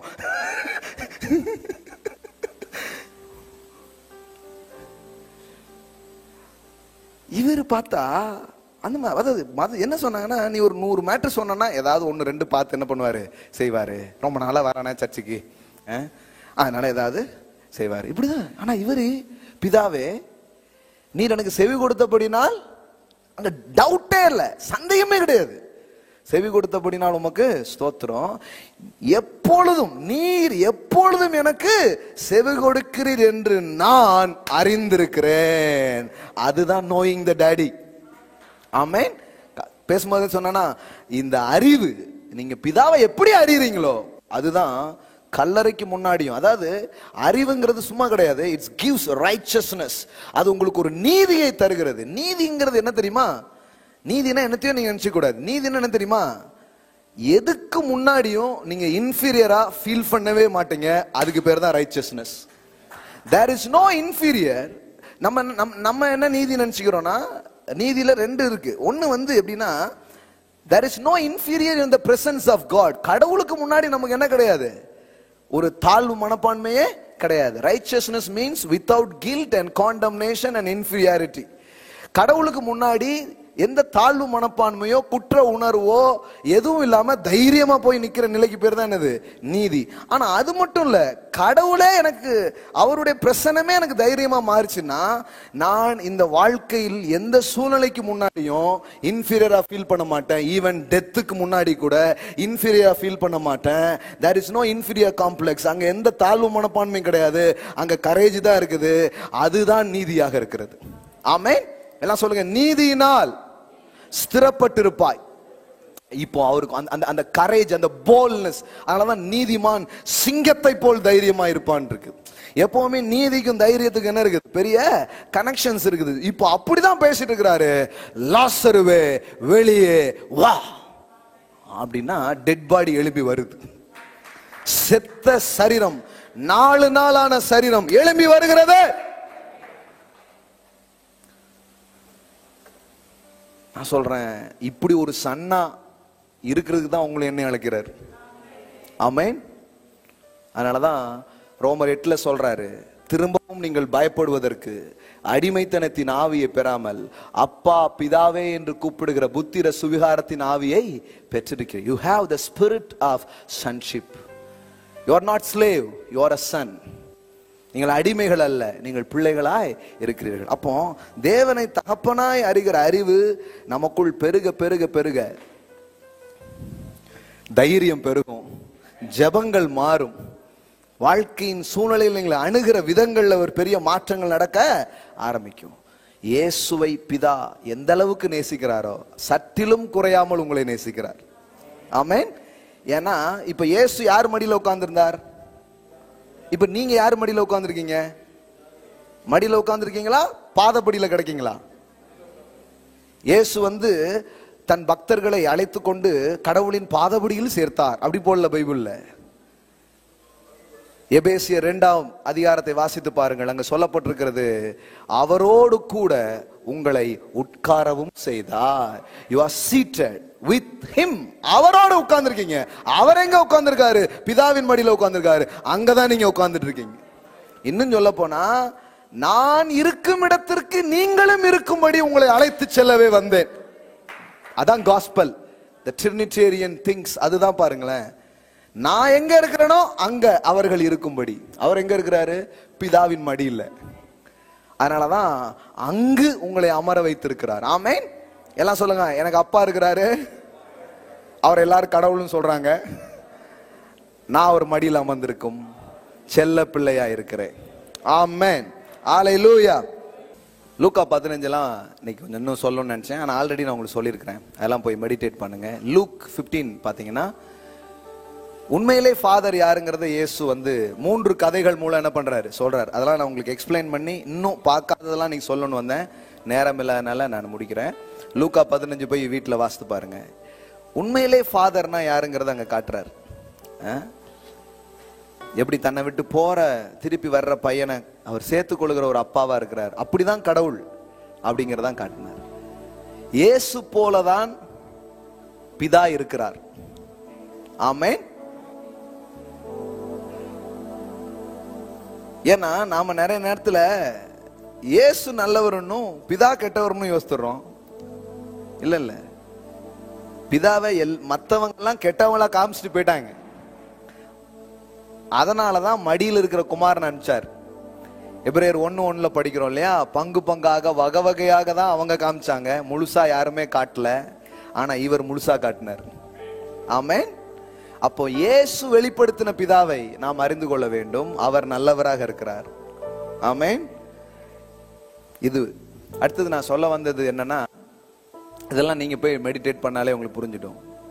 இந்த உலகத்தின் இன்றைக்கு மிகப்பெரிய ஒரு தேவை அப்பாக்கள், fathers.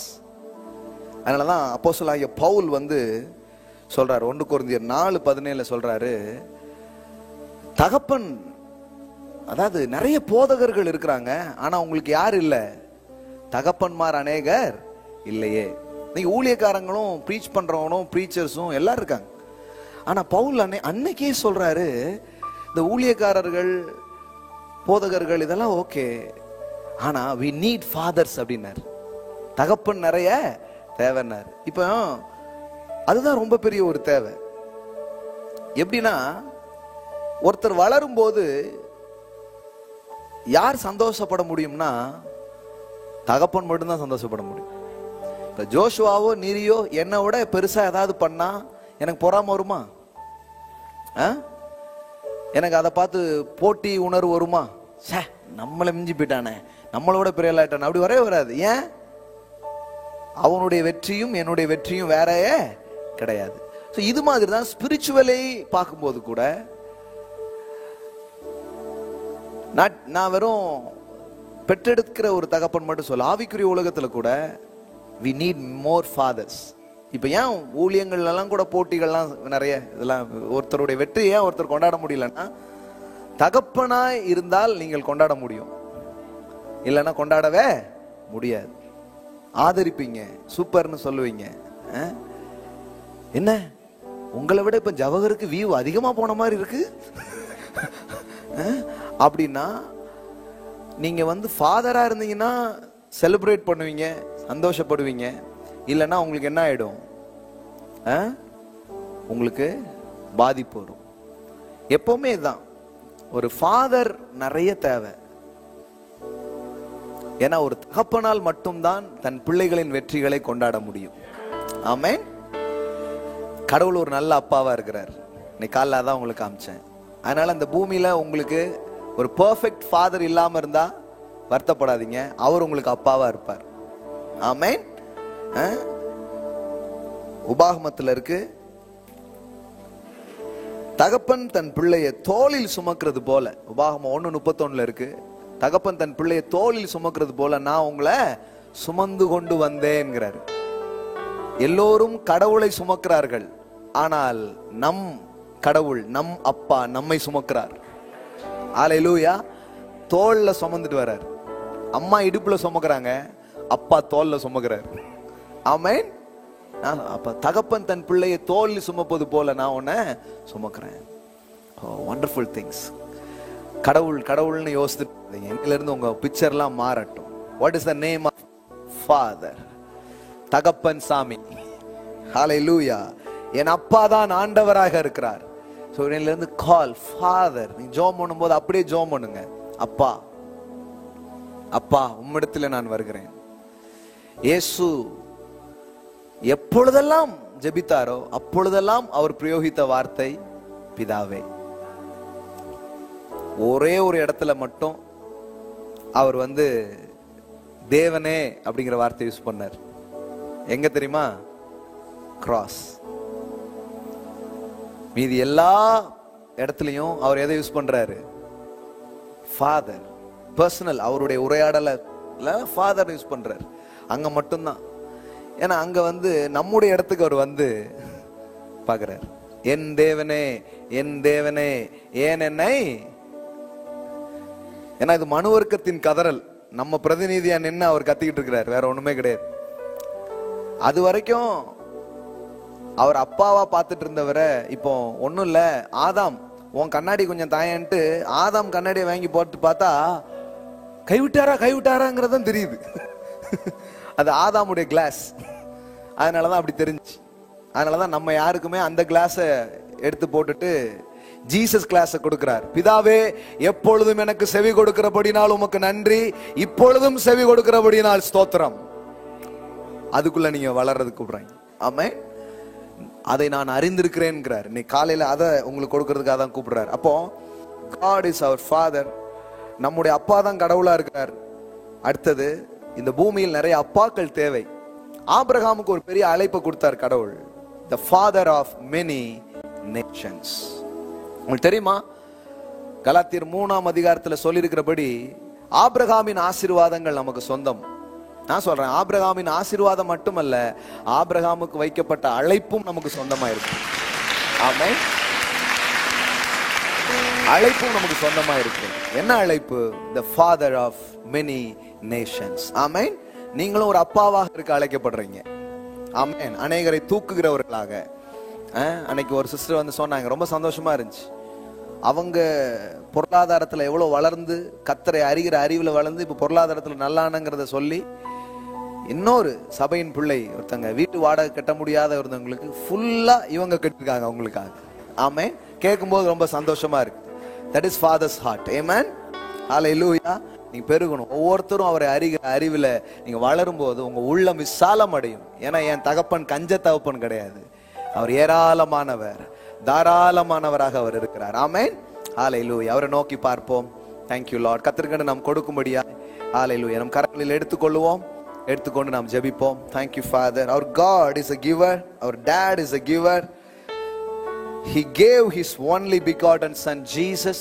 Masha kalara ketoro. Hallelujah. Hallelujah.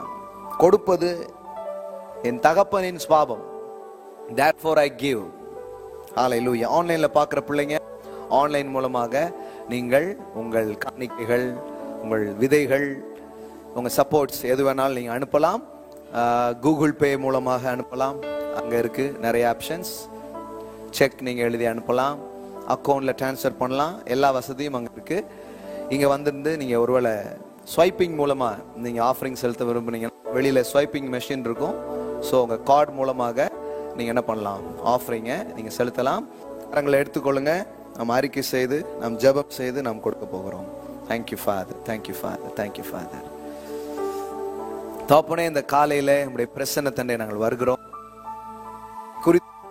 அறிவு எங்கள் வாழ்க்கையில எவ்வளவு முக்கியங்கிறத பார்த்தோம். அதுல பிதாவாக உண்மை அறிவது எவ்வளவு முக்கியங்கிறது பார்த்தோம். அப்படி உண்மை பிதாவாய் அறிகிறதுல ஒரு குமாரனுடைய சாயலுக்கு ஒப்பாய் நாங்க எப்படி வளர முடியுங்கிறத நாங்க பார்த்தோம். எங்களோட நீங்க பேசி கொண்டிருப்பதற்காக நன்றி. இதெல்லாம் எங்க அறிவுல அப்படி இன்னைக்கு வந்து சேர்ந்துருக்கலாம். ஆனா ஆவியானவர் எங்க எல்லாருடைய இருதயத்திலையும் இந்த வார்த்தைகள் மூலமாய் கிரியை செய்து இன்னும் இதை உணர, இதை அனுபவமாக்க, வாழ்க்கையின் சூழமையில போகும் பொழுது நீ கேட்டதெல்லாம் எங்களுக்கு ஞாபகப்படுத்தி அதுலெல்லாம் நாங்க வெற்றி காண எங்களுக்கு உதவி செய்யுங்க. இதெல்லாம் அப்படியே நினைவுகளிலே கலக்கட்டும். 30, 60, 100 பலனை கொண்டு வரட்டும் என்று நான் ஜெபிக்கிறேன். இந்த நல்ல நாளிலே தகப்பனற்ற பிள்ளைகள் உம்மை தகப்பனாய் காண அவர்களுக்கு உதவி செய்யும். வாழ்க்கையில உறவுகளால் பாதிக்கப்பட்ட பிள்ளைகள் இன்றைக்கு உம்மை ஒரு நல்ல உறவாக பார்க்க அவங்களுக்கு உதவி செய்யும். வாழ்க்கையில தகப்பனே நம்பிக்கை இல்லாத பிள்ளைகள் இன்றைக்கு ஒரு நம்பிக்கையை பெறட்டும். இந்த பார்தலத்துக்கு சொந்தக்காரர் தான் என்னுடைய அப்பாங்கிற வெளிப்பாட்டை அவர்கள் பெற்றுக்கொள்ளட்டும். வாழ்க்கை நாள்ல இருந்து ஒரு புதுசா மாறட்டும். இந்த வானகத்திற்கும் வையகத்திற்கும் யார் படைப்பாளியோ அவர் என் அப்பா என்கிற வெளிப்பாட்டிலே அவர்கள் நடைபோடட்டும். எல்லாருக்கும் உடுத்துவிக்கிறவர், எல்லாரையும் போஷிக்கிறவர் எனது தந்தை என்கிற வெளிச்சத்தை தார். அப்பேற்பட்ட செல்வந்த தந்தையின் பிள்ளைகளாய் இந்த பூமியில இருக்கிறோம் என்கிற வெளிப்பாட்டை தாரும். அனுபவமாய் அது மாற அவர்களுக்கு உதவி செய்யும். Thank you father. Thank you father. இந்த நாளிலும் விதைக்கிற பிள்ளைகளுக்காக நான் ஜெபிக்கிறேன். அவர்கள் விதைக்கிற விதைகளை நீர் ஆசீர்வதிங்க. You are the God of increase. நீங்க எல்லாத்தையும் பெருக செய்கிற ஒரு தேவன். இந்த நாளில் விதைக்கிற அந்த விதைகள் எல்லாம் பெருகட்டும் என்று சொல்லி நான் ஜெபிக்கிறேன். Thank you father. Thank you father. Thank you father. இந்த உலகத்துக்கே நாங்க ஒரு தகப்பனாக இருந்து அநேகரை தேற்ற, தாங்க, தூக்க எங்களுக்கு உதவி செய்யும் ஜெபிக்கிறோம். Thank you so much father. இன்னைக்கு உம்முடைய பிரசன்னத்துக்காகவும் வார்த்தைக்காகவும் நன்றி செலுத்துகிறோம். இயேசுவின் நாமத்தினால் பிதாவே. ஆமென். ஹல்லேலூயா. ஆமென். ஹல்லேலூயா. ஹல்லேலூயா. ஹல்லேலூயா. கர்த்தர் நல்லவர். ஆமென். சோ கர்த்தருக்கு நாம் கொடுப்போம். பாடல் பாடும்போது நீங்கள் கொடுக்கலாம். ஆன்லைன்ல பார்க்குறவங்க ஆன்லைன்ல கொடுக்கலாம். ஸ்வைப் பண்றவங்க ஸ்வைப் பண்ணலாம்.